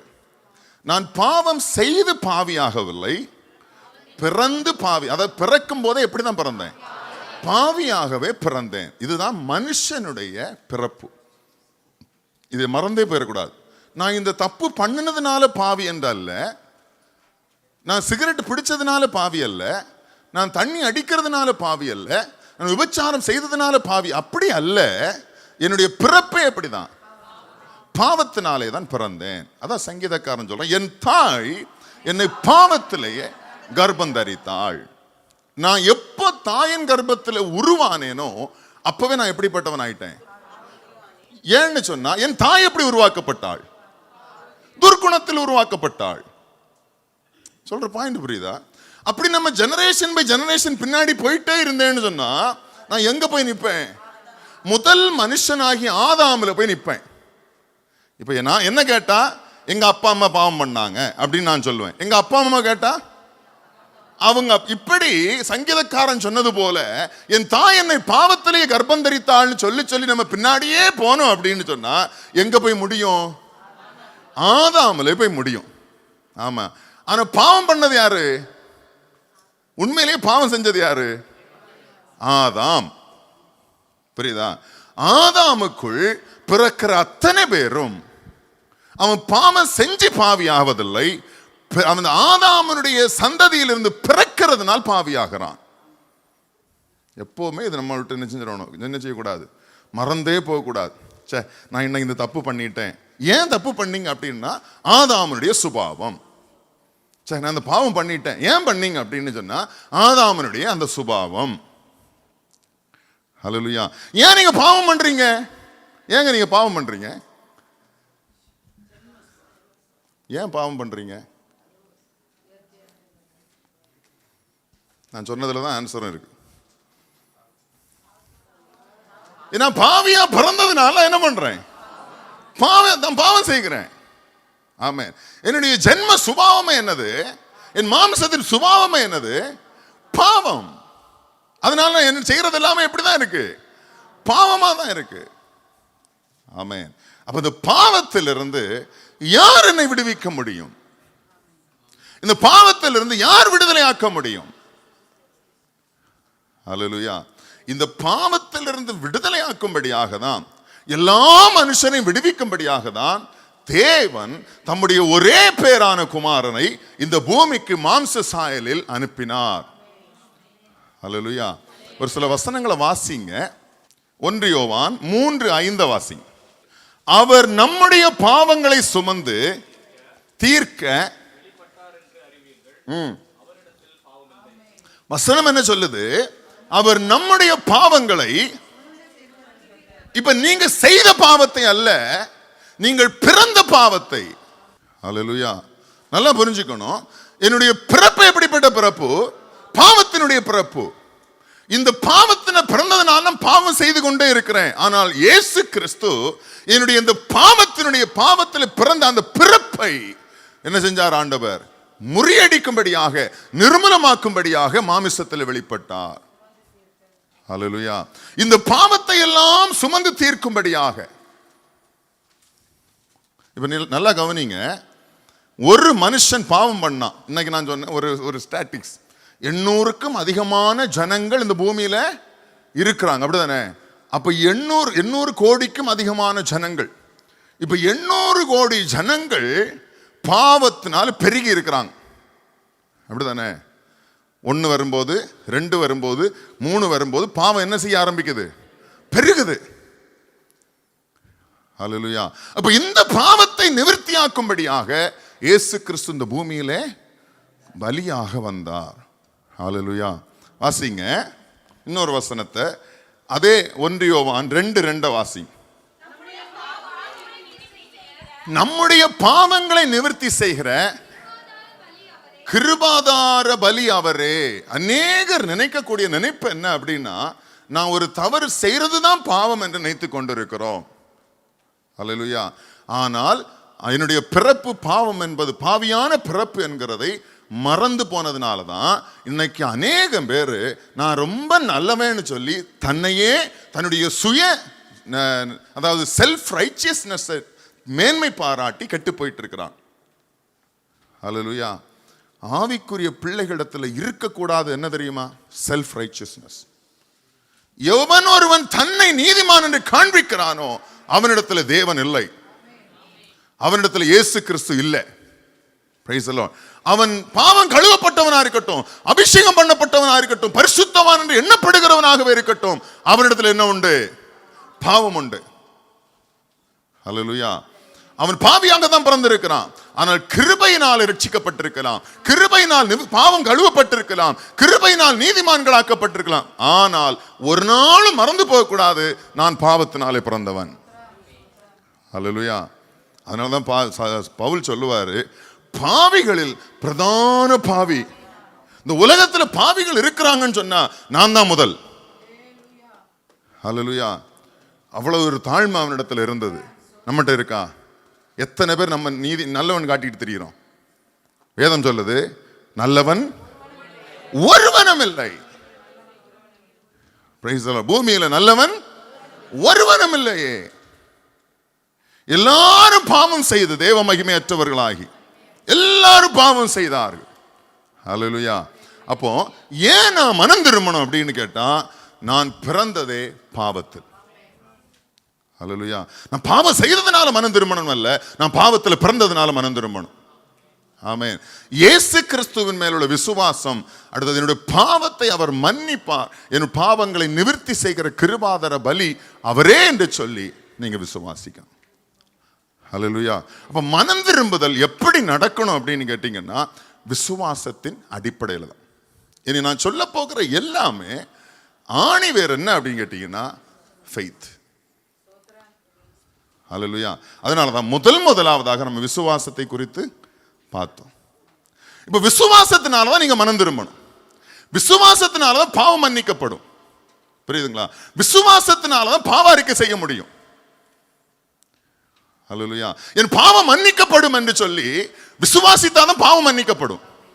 இயேசு கிறிஸ்துவை சொந்த ரட்சகராக எப்படி ஏற்றுக்கொள்வது? விசுவாசத்தினாலே. புரியுதா? இயேசு கிறிஸ்து எனக்காக மரித்தார் என்று எப்படி நீங்க ஏற்றுக்கொள்வது? விசுவாசத்தில். எல்லாமே அடிப்படை என்னது? விசுவாசம். புரியுதா? இரண்டாவது மனம் திரும்புதல். மனம் திரும்புதல்னா எதுல எல்லாம் மனம் திரும்பணும் அப்படின்னு கேட்டீங்கன்னா, முதலாவதாக பாவத்திலிருந்து மனம் திரும்பணும். ஒன்று நான் சொன்னேன், நான் பாவியாக பிறந்ததினால் பாவம். அடுத்தது நாம் செய்யக்கூடிய பாவத்தினுடைய கிரியைகள். சிலருக்கு சில விட முடியாத பழக்க வழக்கங்கள் இருக்கும். சில தேவனுக்கு பிரியமில்லாத காரியங்களை தொடர்ந்து செய்து கொண்டே இருப்போம். புரியுதா? இவைகளை விட்டு விலகணும். ஹல்லேலூயா. இவைகளை விட்டு மனம் திரும்பணும். Price the Lord. இரண்டாவது ஆண்டவர் நம்மிடத்தில் எதிர்பார்க்கிறது, எதிலிருந்து மனம் திரும்பணும்? விக்கிரக ஆராதனையிலிருந்து மனம் திரும்பணும். பாவத்திலிருந்தும் பாவம் செய்வதிலிருந்து மனம் திரும்பணும்னு சொன்ன முதலாவது. இரண்டாவது விக்கிரக ஆராதனையிலிருந்து மனம் திரும்பணும். தேவன் அருவருக்கிற பாவங்கள் சில உண்டு பைபிள்ல. மன்னிக்கவே கூடாத, தேவன் வெறுக்கிற ஒரு சில பாவங்கள் பைபிள்ல இருக்கு. புரியுதா? ஒரு சிலது உண்டு, நான் எல்லாத்தையும் சொல்ல விரும்பல. இது ஒன்று என்ன அப்படின்னா, அந்த அருவருக்கக்கூடிய பாவங்களில் ஒன்று விக்கிரக ஆராதனை. புரியுதா? இஸ்ரவேல் ஜனங்கள் கர்த்தரால் அழைக்கப்பட்டு வனாந்திரத்தில் நடத்தி கொண்டு போகப்பட்டார்கள். மோசே ஆண்டவர் சீனாய் மலையில் அழைத்து அங்க ஆண்டவர் சட்டத்திட்டங்களை கொடுக்கிறார். முதலா கொடுத்தது என்னது? உன் தேவனாகிய கர்த்தரை முழு உள்ளத்தோடும் நீ அவரை தொழுது கொள்ள வேண்டும். அடுத்த சொன்னாரு, என்னை அன்றி உனக்கு என்னுடைய எந்த ஒரு நாமத்திலும் சொரூபத்தை நினைச்ச கூடாது, செய்யவும் கூடாது, நமஸ்கரிக்கவும் கூடாது. புரியுதா? அப்ப இரண்டாவது, நீங்கள் மனம் திரும்ப வேண்டிய மிக முக்கியமான காரியம் விக்கிரக ஆராதனை. ஹல்லேலூயா. என்ன ஸ்டாச்சு வேணாலும் உலகத்தை நிறுத்தி வைக்கட்டும். இயேசு கையை தூக்கி நிக்கிற மாதிரி, இயேசு ரெண்டு கையை விரிச்சு நிக்கிற மாதிரி, இயேசு எப்படி இருக்கிற மாதிரி வேணாலும் அவங்க செஞ்சு வைக்கட்டும். புரியுதா? எல்லாமே விக்கிரகமே. ஆமென். புரியுதா? அன்று இஸ்ரவேல் ஜனங்கள் என்னென்னமோ பல விதங்கள்ல விக்கிரகங்களை செஞ்சிருந்தாங்க, செய்யலன்னு நான் சொல்லல. ஆமென். இன்று புதிய ஏற்பாட்டு விசுவாசிகள் என்ன ஆயிட்டாங்க அப்படின்னு கேட்டீங்கன்னா, இயேசு கிறிஸ்துவனுடைய சிலையை செஞ்சு வச்சா அதை தொழுது கொள்ளுகிறது தவறு இல்லை என்கிற ஒரு கண்ணோட்டத்தில் வந்துட்டாங்க. அதுவும் பாவமே. நாங்க இயேசு கிறிஸ்துவனுடைய பிக்சர் வச்சிருக்கிறோம். எத்தனை பேர் பர்ஸ்ல இருக்கு? எத்தனை பேர் பேக்ல இருக்கு? இயேசுவனுடைய சிலை, அந்த உருவம், இதுதான் இயேசுன்னு உங்களுக்கு தெரியுமா? ஜபமாலை எத்தனை பேர் வச்சிருக்கீங்க? போன்ல வால்பேப்பர் எத்தனை பேர் வச்சிருக்கீங்க? புரியுதா? உங்க வீட்டில் எத்தனை படம் தொங்குது? ஏசப்பான்னு சொல்லி தொட்டு கும்பிட்டு போறது, அதுதான் இயேசுன்னு யார் சொன்னா உங்களுக்கு? ஒருத்தன் எவனோ வீணா போனவன் ஒன்று வரைஞ்சான் கற்பனை பண்ணி, அவன் காசுக்கு வேண்டி வரைஞ்சான், அவன் வித்துட்டான் கோடிக்கணக்கில். அது இன்னைக்கு என்ன ஆயிடுச்சு? உலகம் எங்கிலும் பெரிய லெவலில் வந்துருச்சு. படங்களாகவோ உருவமாகவோ வளர்ந்து நிற்குது. ஆமென். சில ஊர்ல எல்லாம் போட்டிக்கு போட்டி வைக்கிறது. எங்க ஊர்ல 500 அடிக்கு இயேசு சிலை வச்சிருக்காங்க. என்ன நல்ல நடக்குமாமா? நாசமா போகும். ஹல்லேலூயா. வைக்கப்பட்டிருக்கிறது இயேசுதாங்கிறது உங்களுக்கு எப்படி தெரியும்? எந்த விக்கிரகமாயினும் அதுக்குள்ள அந்நிய ஆவிதான் இருக்கு. இயேசுவின் சிலை என்று ஒருவன் சொன்னாலும் அதுக்குள்ள யார் தான் இருக்கா? கிறிஸ்துவுக்குள்ள அந்நிய ஆவி இல்லை, அவருக்குள்ள ஜீவன் இருந்தது. இந்த சிலைக்குள்ள என்ன இருக்கு? ஹல்லேலூயா. இரண்டாவது, மனம் திரும்ப வேண்டியது விக்கிரகம். எந்த சிலை வழிபாடும் தேவனுக்கு விரோதமான பாவம். புரியுதா? இன்னைக்கு இப்படிப்பட்ட விக்கிரக ஆராதனையில் இங்க இருக்கிறீங்க அப்படின்னு சொன்னா, இன்று விசுவாசித்து மனம் திரும்புங்க. அவருக்கு ரூபம் இல்லை, அவருக்கு ஒரு உருவமும் இல்லை. தேவன் ஆவியா இருக்கிறார். அவரை தொழுது கொள்ளுகிறவர்கள் ஆவியோடும் உண்டு. என்னை போல என்னுடைய நாமத்தினால் ஒரு சிலை என்ன செய்யக்கூடாது, செய்யவும் கூடாது, அவைகளை நமஸ்கரிக்கவும் சேவிக்கவும் கூடாது. செய்கிறவனும் நமஸ்கரிக்கிறவனும் அவைகளை போலவே இருக்கிறான், வசனம் சொல்லுது. ஆமென். அப்போ நம்ம எடுக்க வேண்டிய இரண்டாவது தீர்மானம் என்ன? நான் என்ன ஆனாலும் விக்கிரக ஆராதனை செய்ய மாட்டேன். இது இரண்டாவது மனம் திரும்புதல். மூணாவது, இந்த விக்கிரக ஆராதனைக்கு இணையான ஒரு பாவம் உண்டு, தேவன் அருவருக்கிற பாவம், பொருளாசை. வாசிங்க ஒரு வசனத்தை, கொலோசையர் 3ஆம் அதிகாரம். ஆகையால் விபச்சாரம், அசுத்தம், மோகம், விக்கிரக ஆராதனையான பொருளாசை. இங்க நம்ம ஒரு பாவமா பவுல் சொல்லியிருக்காரு, இதெல்லாமே பாவமே. இதுல நீங்க வசனத்தை வாசித்து ஒரு 3 இடத்துல நான் பார்த்தேன், ஆண்டவர் திரும்ப திரும்ப சொல்லி வச்சிருக்கிற ஒரு முக்கியமான வசனம் என்ன அப்படின்னா, விக்கிரக ஆராதனையான பொருளாசைக்காரர் தேவனுடைய ராஜ்யத்தை சுதந்தரிப்பதில்லை என்று பர்டிகுலரா எழுதி வச்சிருக்கிறார் ஆண்டவர். புரியுதா? இந்த பாவங்கள், ஏகப்பட்ட பாவங்கள் வேதத்தில் உண்டு. நான் எல்லாம் வாசிக்க நமக்கு நேரம் இல்லை. பொதுவாக பாவம்னு சொல்லி நம்ம போயிட்டோம். விக்கிரக ஆராதனை, ஏகப்பட்ட விக்கிரக ஆராதனை முறைகள் இருக்குது, அதெல்லாம் வாசிக்க முடியாது, நம்ம பார்க்க நேரம் இல்லை. மூன்றாவது, விக்கிரக ஆராதனைக்கு இணையான பொருளாசை. கையை பிடிச்சுக்கலுங்க. உங்களுக்கு பொருளாசை உண்டா? இப்ப நீங்க சபையில கேட்டீங்கன்னா யாரை கேட்டாலும் இல்லைன்னு தான் சொல்லுவீங்க. எனக்கும் தெரியும், கர்த்தருக்கும் தெரியும். புரியுதா? இந்த பொருளாசைக்காரன் தேவனுடைய ராஜ்யத்தில் பிரவேசிப்பது இல்லை. அல்லேலூயா. நம்முடைய அநேக ஆசைகள் அதுக்கு பின்னாடி இருக்கக்கூடிய அத்தனையுமே பொருளாசை. புரியுதுங்களா? கர்த்தர் தர்றது எனக்கு போதும், கர்த்தர் கொடுக்கிற ஆசீர்வாதம் போதும், அதுல நான் மனரம்யமா இருப்பேன்ங்கிறது கர்த்தருடைய ஆசீர்வாதத்தினால் வரக்கூடிய ஐஸ்வர்யம். ஆனா அதெல்லாம் இல்லாம நான் பல காரியங்களை செய்யறோம் பாருங்க. எப்படி செய்யறீங்க? கர்த்தர் தரக்கூடிய ஐஸ்வர்யத்திலும் ஆசீர்வாதத்திலும் செய்வது தவறு அல்ல, அது தப்பே கிடையாது. ஆனா கர்த்தருடைய ஆசீர்வாதம் ஒருத்தனை கடன்காரன் ஆக்காது.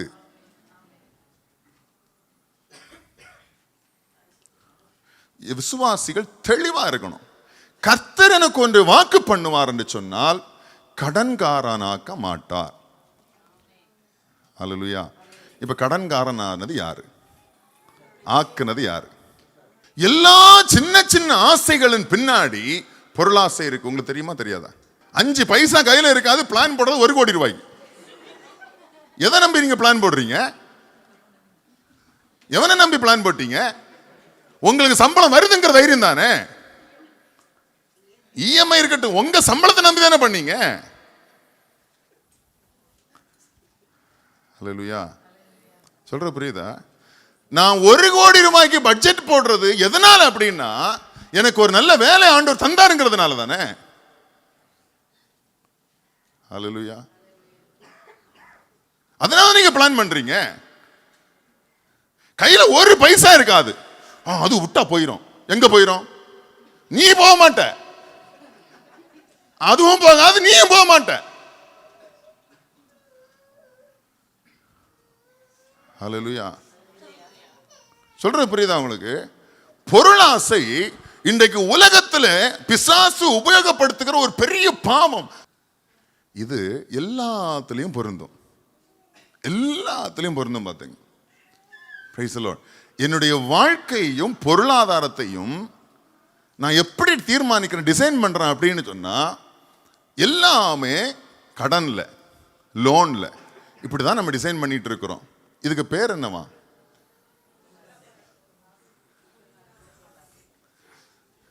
அல்லேலூயா. கையை பிடிச்சு சொல்லுங்க, நீங்க பரலோக ராஜ்யத்துக்கு போயிருவீங்களா?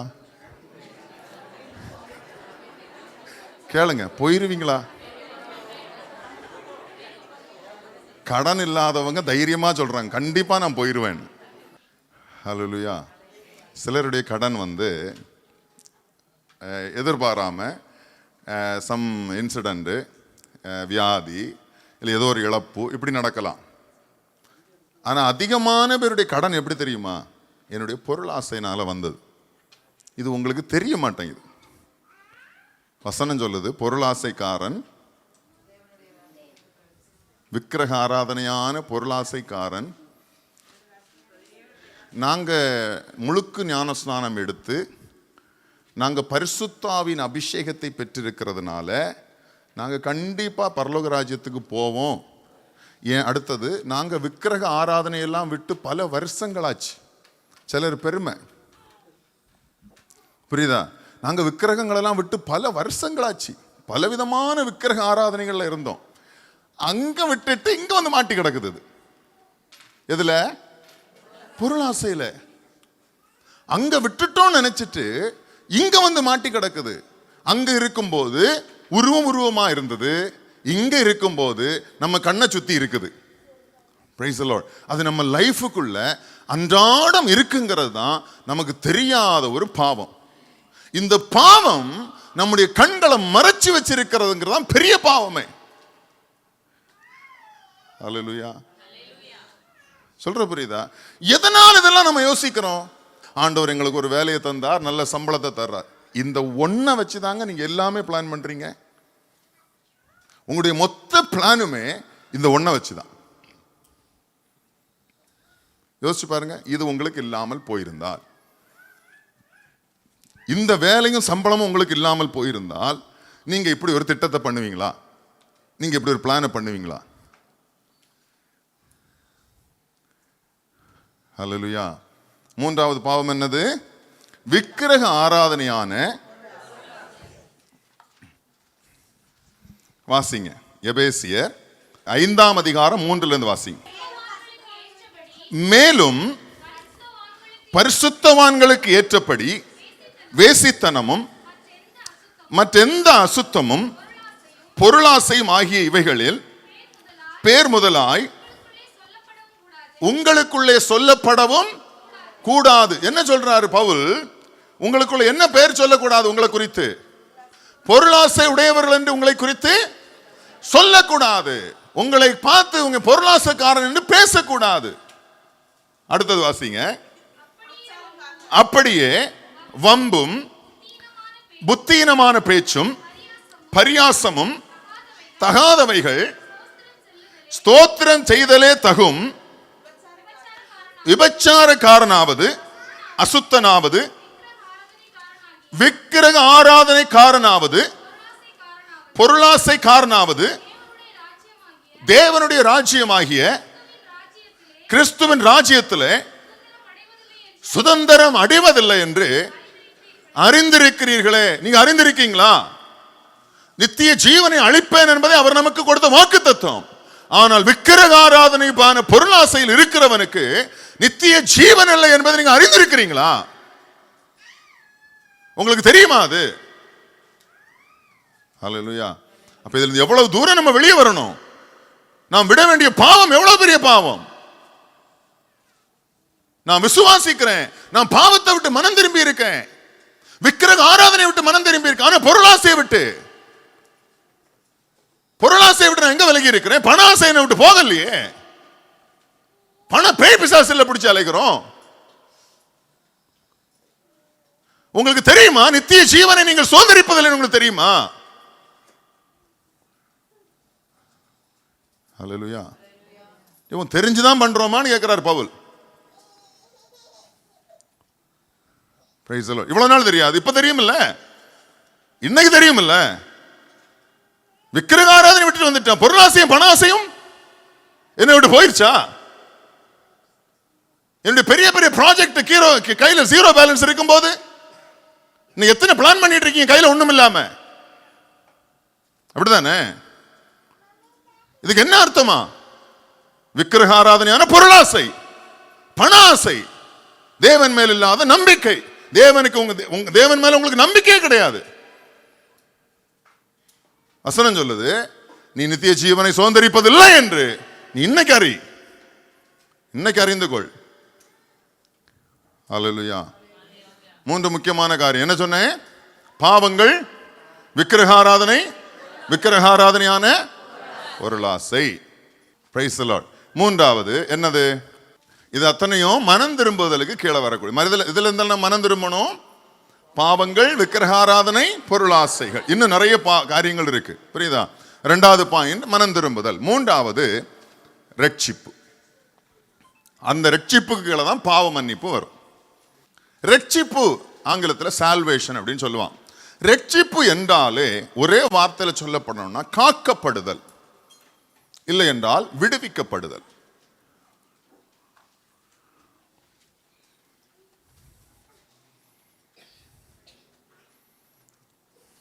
எதிலிருந்தெல்லாம் இந்த ரட்சிப்பு என்னை விடுவிக்கிறது அப்படின்னா, பிசாசினுடைய போராட்டத்திலிருந்து, அடுத்தது பாவத்திலிருந்து, அடுத்தது நரகத்துக்கு செல்லுவதிலிருந்து. எதுல இருந்தாலும் நான் விடுவிக்கப்படுறேன் அப்படின்னா, ரட்சிக்கப்பட்டவங்களுக்கு என்னென்ன விடுதலை கொடுக்கப்படுகிறது அப்படின்னா, பிசாசினுடைய போராட்டங்களிலிருந்து, இரண்டாவது பாவங்களிலிருந்து, மூன்றாவது நரகத்துக்கு செல்லுவதிலிருந்து. வாசிங்க ஒரு சில வசனங்களை. அப்போஸ்தலர் 16ஆம் அதிகாரம் 30 வாசிங்க. அவர்களை வெளியே அழைத்து வந்து ஆண்டவன்மாரே, நான் என்ன செய்ய வேண்டும் என்றான். அதற்கு அவர்கள், கர்த்தராகிய இயேசு கிறிஸ்துவை விசுவாசி, அப்பொழுது நீயும் உன் வீட்டாரும். ஆமா, இங்கேயும் ரட்சிப்புக்கு அடிப்படை எதாக சொல்லப்படுகிறது? விசுவாசம். ஆமா, அப்போ கர்த்தராகிய இயேசு கிறிஸ்துவை நீ விசுவாசி, அப்பொழுது நீ என்ன செய்யப்படுவாய்? நீயும் உன் வீட்டாரும் ரட்சிக்கப்படுவீர்கள். அவன் என்ன கேட்டான்? கேள்வி முக்கியம். புரியுதா? நான் ரட்சிக்கப்படுவதற்கு என்ன செய்ய வேண்டும்? ஆமென். இப்ப ரட்சிக்கப்பட வேண்டுமானால் என்ன செய்ய வேண்டும்? கர்த்தராகிய இயேசு கிறிஸ்துவை விசுவாசி, அப்பொழுது நீயும் உன் வீட்டாரும் ரட்சிக்கப்படுவீர்கள். அடுத்த இன்னொரு வசனத்தை வாசிங்க, தொடர்ந்து வாசிங்க. அவனுக்கும் அடுத்தது என்ன பண்ணி இருக்கிறாங்க? வசனத்தை போதித்திருக்கிறாங்க. அடுத்தது மேலும் ராத்திரியில் அந்நேரத்திலே தானே அவன் அவர்களை அழைத்து கொண்டு போய் அவர்களுடைய காயங்களை கழுவினான். அவனும் அவனுடையவர்களும் உடனே ஞானஸ்நானம் பெற்றார்கள். Price the Lord. இங்க நம்ம வாசிக்கிறோம், அங்க வசனம் போதிக்கப்பட்டது, உடனே அங்க என்ன செய்யப்பட்டார்கள்? ஞானஸ்நானம் அவர்களுக்கு கொடுக்கப்பட்டது. இன்னொரு வசனத்தை வாசிங்க. அப்போஸ்தலர் 2ஆம் அதிகாரம் 37 வாசிங்க. 37 இருந்து. இதை அவர்கள் கேட்ட பொழுது இருதயத்திலே குத்தப்பட்டவர்களாகி பேதுருவையும் மற்ற அப்போஸ்தலரையும் பார்த்து, சகோதரரே, இங்கே ஒரு கேள்வி கேட்கப்படுகிறது, நாங்கள் என்ன செய்ய வேண்டும்? எப்ப அந்த கேள்வி கேட்டார்கள்? இருதயத்தில் குத்தப்பட்டவர்களாகி. எப்ப குத்தப்பட்டாங்க? சுவிசேஷத்தை கேட்டபோது, இயேசு கிறிஸ்துவை குறித்து அவர்கள் கேள்விப்பட்ட போது இருதயத்தில் குத்தப்பட்டவர்களானார்கள். குத்தப்பட்டவர்கள் ஆன போது கேட்டார்கள், ஆண்டவன்மாரே, நாங்கள் என்ன செய்ய வேண்டும்? இப்ப பேதுரு என்ன பதில் கொடுக்கிறாரு? பேதுரு அவர்களை நோக்கி, நீங்கள் மனம் திரும்பி ஒவ்வொருவரும் பாவ மன்னிப்புக்கென்று இயேசு கிறிஸ்துவின் நாமத்தினாலே ஞானஸ்நானம் பெற்றுக் கொள்ளுங்கள். அங்க பவுல் என்ன சொன்னாரு? கர்த்தராகிய இயேசு கிறிஸ்துவை நீ விசுவாசி, அப்பொழுதும் நீயும் உன் வீட்டாரும் ரட்சிக்கப்படும். அப்ப இயேசுவின் நாமத்தை விசுவாசிக்க வேண்டும்.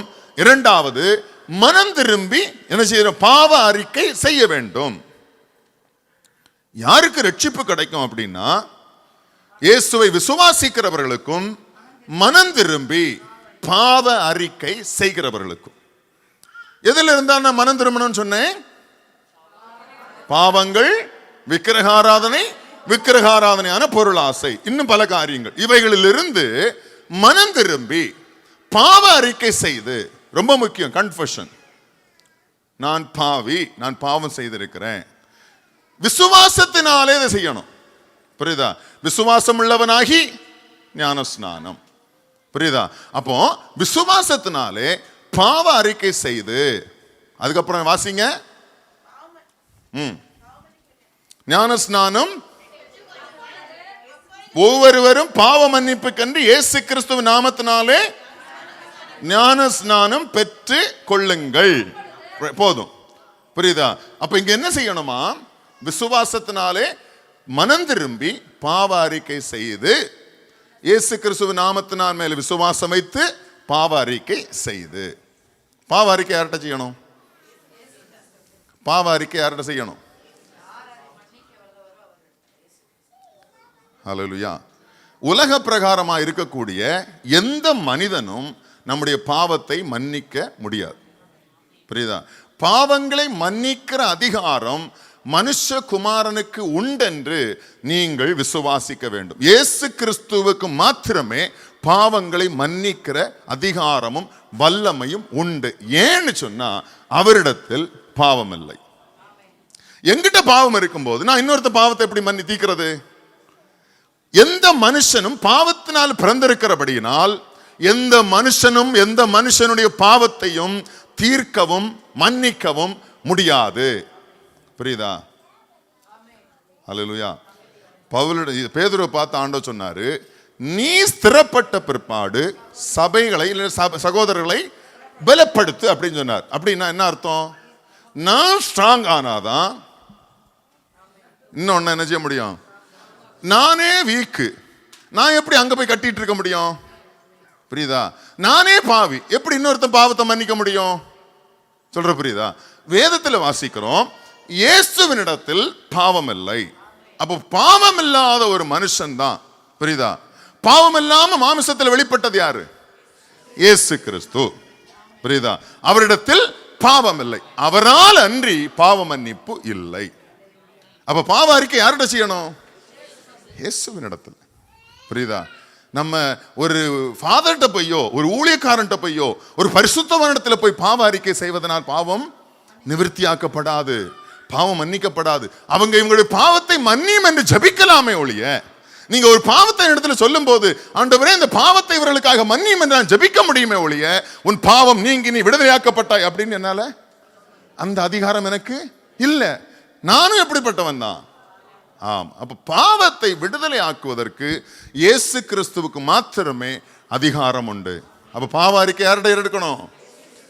ஆம். இப்போ மனம் திரும்பி விசுவாசித்து பாவ அறிக்கை செய்த பிற்பாடு என்ன உண்டுன்னு வாசித்தோம். என்ன செய்யணும்?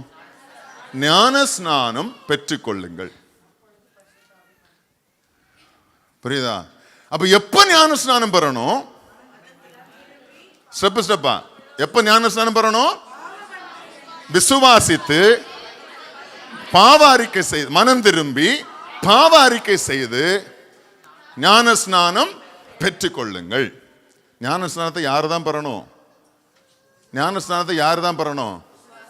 நீங்க தான் பெறணும். புரியுதா? பாவத்தை அவர் மன்னிப்பார், ஞான ஸ்நானத்தை நீங்க தான் பெறணும். புரியுதா? பாவத்தை மன்னிக்கிற அதிகாரம் அவர் கையில், ஞான ஸ்நானம் பெறுகிற அதிகாரம் உங்க கையில. எப்ப ஞான ஸ்நானம் பெறணும்? இப்போ எப்ப ஒரு மனுஷன் விசுவாசித்து மனம் திரும்பி பாவ அறிக்கை செய்து அந்த பாயிண்ட்டுக்குள்ள வந்துட்டானோ அப்பவே அவன் ரட்சிக்கப்பட்டுட்டான். அதான் சால்வேஷன். புரியுதா? அந்த ரட்சிக்கப்பட்டதனுடைய இதெல்லாமே எங்க நடக்குது அப்படின்னா அவனுடைய உள்ளான மனுஷன் நடக்கக்கூடியது. இது அவனுக்கும் கர்த்தருக்கும் உள்ள ரகசியம். புரியுதா?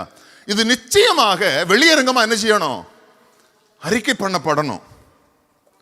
ஹல்லேலூயா. நான் மனம் திரும்பி ரட்சிக்கப்பட்ட விசுவாசி என்பதற்கு அடையாளமாகவும் இயேசு கிறிஸ்து என் பாவங்களுக்காக மரித்து அடக்கம் பண்ணப்பட்டு 3ஆம் நாளில் உயிர்த்தெழுந்தார் என்பதற்கு அடையாளமாகவும் ஞான ஸ்நானம் நீங்களும் நானும் பெற்றுதான் ஆக வேண்டும். ஹல்லேலூயா. அப்ப 4வது பாயிண்ட் என்னது? ஞான ஸ்நானம். 3வது பாயிண்ட் ரட்சிப்பு. 4வது பாயிண்ட் ஞான ஸ்நானம். அப்ப ஞான ஸ்நானம் எடுக்கணும் அப்படின்னு சொன்னா என்னெல்லாம் செய்யணும்? விசுவாசித்து மனம் திரும்பி பாவ அறிக்கை செய்திருக்கணும். இயேசு கிறிஸ்துவை சொந்த ரட்சகராக ஏற்றுக்கொள்ளுகிற அத்தனை பேரும் இயேசுவுக்காக நான் வாழ்வேன் என்று சொல்லி தீர்மானித்து மனம் திரும்புகிற அத்தனை பேரும் ஞான ஸ்நானம் எடுக்கணும். எந்த ஞான ஸ்நானம்? பிதா குமாரன் பரிசுத்தாவின் நாமத்தினாலே முழுக்கி ஞான ஸ்நானம் எடுக்கிறது தான் வேதத்தில் சொல்லப்பட்ட சத்தியம். புரியுதா? நீங்க குழந்தையா இருந்த போது 6 மாசத்துலயோ 1 வயசுலயோ 3 வயசுலயோ நீங்க ஞான ஸ்நானம் கொடுத்திருக்கலாம். உங்களுக்கு அதை வேதம் சொல்லவே இல்லை. புரியுதா?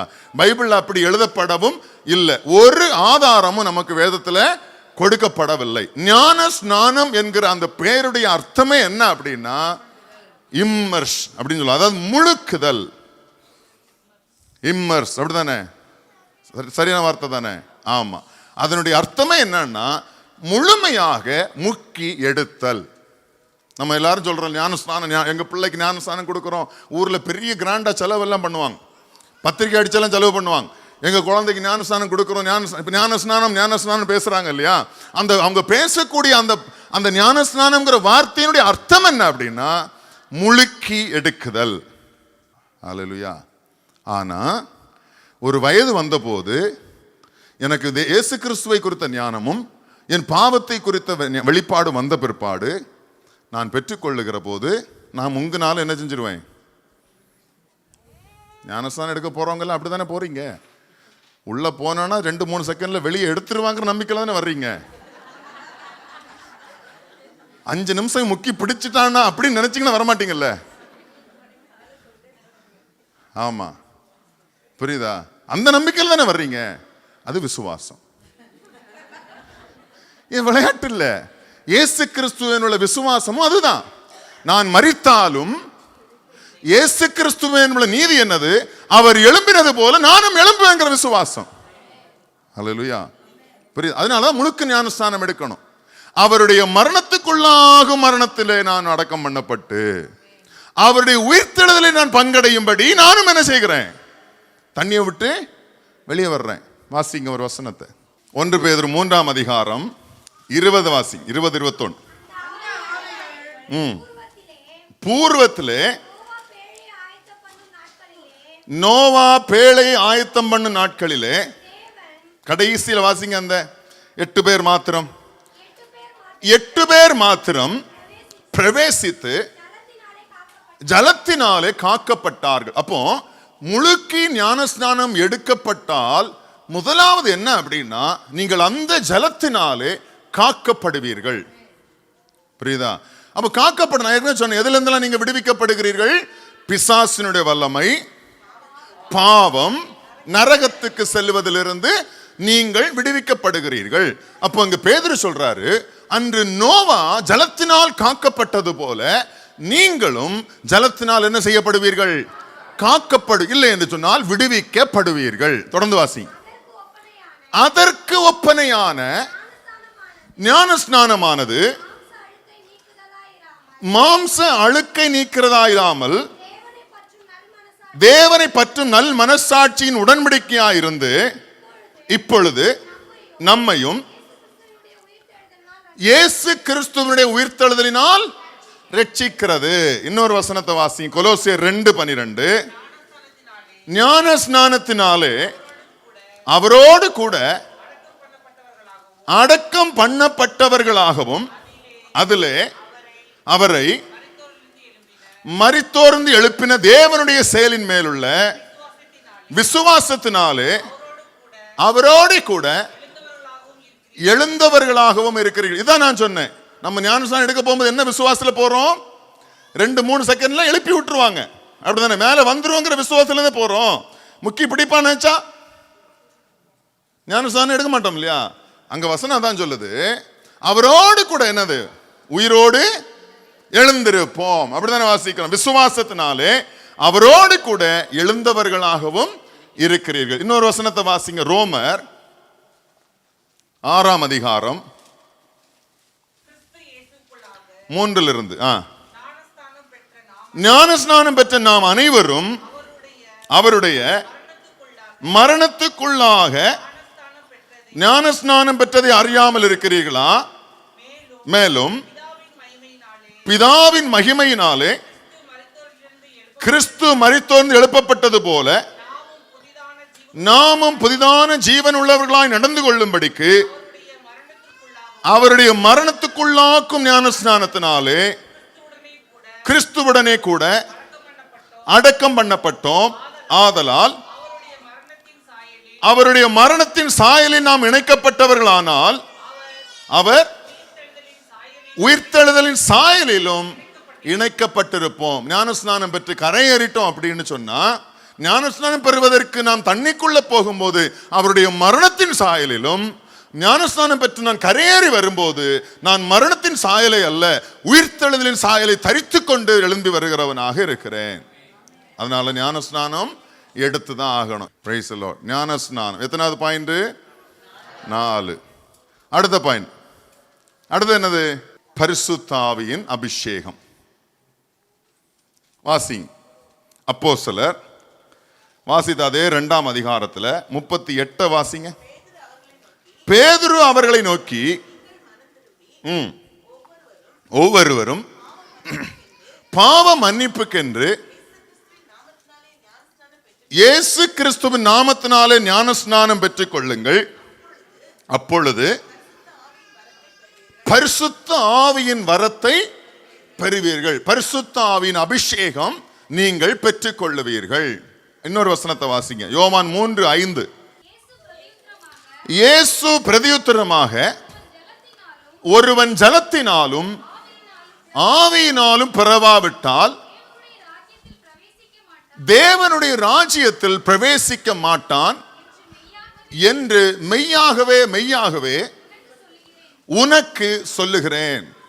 நம்ம பேதுருவில் வாசித்த போது ஜலத்தினாலே நோவா அவனோடு கூட 8 பேர் காக்கப்பட்டார்கள் அப்படின்னு நம்ம வாசித்தோம், அப்படிதானே? அப்போ அதற்கு ஒப்பனையான ஞான ஸ்நானம் என்ன செய்கிறதாம்? நம்மை காக்கிறது. அதே போல அதற்கு ஒப்பனையா இருக்கக்கூடிய இன்னொன்று என்ன அப்படின்னா பரிசுத்த ஆவியின் அபிஷேகம், அதுவும் நம்மை காக்கிறது. ஹல்லேலூயா. சொல்ற புரியுதா? இப்போ இயேசு நிக்கோதேமை பார்த்து சொல்றாரு, நீ தண்ணீர்னால் மாத்திரம் காக்கப்பட்டால் போதாது, நீ எதனாலும் காக்கப்பட வேண்டும், பரிசுத்த ஆவியினாலும் நீ காக்கப்பட வேண்டும், இல்லைனால் பிறக்க வேண்டும். அப்ப ஞான ஸ்நானம் இங்க இந்த வசனத்தின்படி எத்தனை ஞான ஸ்நானம்? 2 ஞான ஸ்நானம். ஒன்று ஜலத்தினால் பெற்றுக் கொள்ளுகிற ஞான ஸ்நானம், இரண்டாவது பரிசுத்த ஆவியினால் பெற்றுக் கொள்ளுகிற ஞான ஸ்நானம். Price the Lord. அப்போ நான் தண்ணீர் முழுக்க ஞான ஸ்நானத்தை பெற்றிருக்கிறதுனால் மாத்திரம் நித்திய ஜீவனை அடைவேன் என்று சொல்லி வசனம் சொல்லல. அந்த வாக்குத்தத்தை நான் சுதந்திரவாளி ஆக முடியாது. நான் தண்ணீர்னாலும் ஞானஸ்நானம் பெற்றிருக்க வேண்டும், நான் பரிசுத்த ஆவியினாலும் ஞானஸ்நானம் பெற்றிருக்க வேண்டும். இன்னொரு வசனத்தை வாசிங்க. எபேசியர் 4:30 வாசிங்க. நீங்கள் மீட்கப்படும் நாளுக்கென்று முத்திரையாக பெற்ற தேவனுடைய பரிசுத்த ஆவியை, ஆமா, மூன்றாவதாக அடுத்தது என்ன அப்படின்னா, இந்த பரிசுத்த ஆவியானவர் எதற்கென்று அருளப்படுகிறாராம்? மீட்கப்படும் நாளுக்கென்று அருளப்பட்டிருக்கிறார். இன்னும் பல காரியங்கள் உண்டு. சத்தியத்தில் நடத்துவதற்கு, நீதியை குறித்து பிரசங்கிப்பதற்கு, பாவத்தை கண்டித்து உணர்த்துவதற்கு, இப்படி எல்லாம் பல காரியங்கள் சொல்லப்பட்டிருந்தாலும் பரிசுத்த ஆவியின் அபிஷேகத்தை பெறாதவன் பரலோக ராஜ்யத்தில் பிரவேசிக்க முடியாது. ஐயோ, நாங்க ஞானஸ்நானம் எடுத்துட்டா போயிடலாம்னு நினைச்சோம். இன்னைக்கு நிறைய ஆவிக்குரிய சபைகள்ல விசுவாசிகள் இந்த அறியாமைக்குள்ளதான் இருக்கிறாங்க. புரியுதா? இந்த அறியாமையில் இருக்கிறதுனால பரிசுத்தாவின் அபிஷேகத்தை பெறாமல் இருக்கிறார்கள். இந்த பரிசுத்தாவின் அபிஷேகத்தை பெறாத இங்க கூட்டம் ஜாஸ்தி. முழுக்க ஞானஸ்நானம் பெறாத போது கை கம்மியா இருந்துச்சு. பரிசுத்தாவின் அபிஷேகத்தை பெறாதவங்க எத்தனை பேர் கேட்டா அதிகமா கை தூக்குவீங்க நீங்க. ஹல்லேலூயா. வேதம் சொல்லுது, நீ ஜலத்தினாலும் ஆவியினாலும் நீ பிறவாவிட்டால் தேவனுடைய ராஜ்யத்தில் பிரவேசிக்க முடியாது.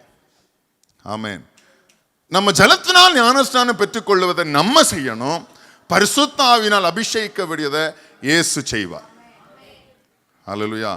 அதற்கு வைக்கப்பட்டிருக்கிற முறை என்ன அப்படின்னா, ஆண்டவருடைய சமூகத்தில் போய் வேதம் வாசித்து தியானித்து ஜெபித்து நம்மை தாழ்த்தி நாம் ஒப்பு கொடுத்து நாம் மன்றாடும் போது நிச்சயமாகவே விசுவாசத்தோடு நீங்க ஜெபிப்பீங்கன்னு சொன்னா பரிசுத்தாவின் அபிஷேகத்தை கொடுப்பதற்கு அவர் உண்மை உள்ளவர். வசனம் சொல்லுது, பொல்லாதவர்களாகிய நீங்கள் உங்கள் பிள்ளைகளுக்கு நல்ல நல்ல ஈவுகளை கொடுக்க அறிந்திருக்கிற போது தம்மை நோக்கி இரவும் பகலும் கூப்பிடுகிற தம்முடைய பிள்ளைகளுக்கு அவர் பரிசுத்த ஆவி அருளாதிருப்பது எப்படி? அல்லேலூயா. அப்ப பரிசுத்த ஆவியை நாம் பெற்றுக்கொள்ள வேண்டுமானால் வேத வாசிப்பு, தியானம், அதோடு கூட ஜெபம். ஆண்டவருடைய சமூகத்தில் நான் போகும்போது அவர் பரிசுத்த ஆவியினால் என்னை அபிஷேகிப்பார். அடுத்தது, கர்த்தர் சித்தமானால் தொடர்ந்து பார்ப்போம். கர்த்தர் இந்த வார்த்தைகளினால் உங்களை ஆசீர்வதிப்பாராக.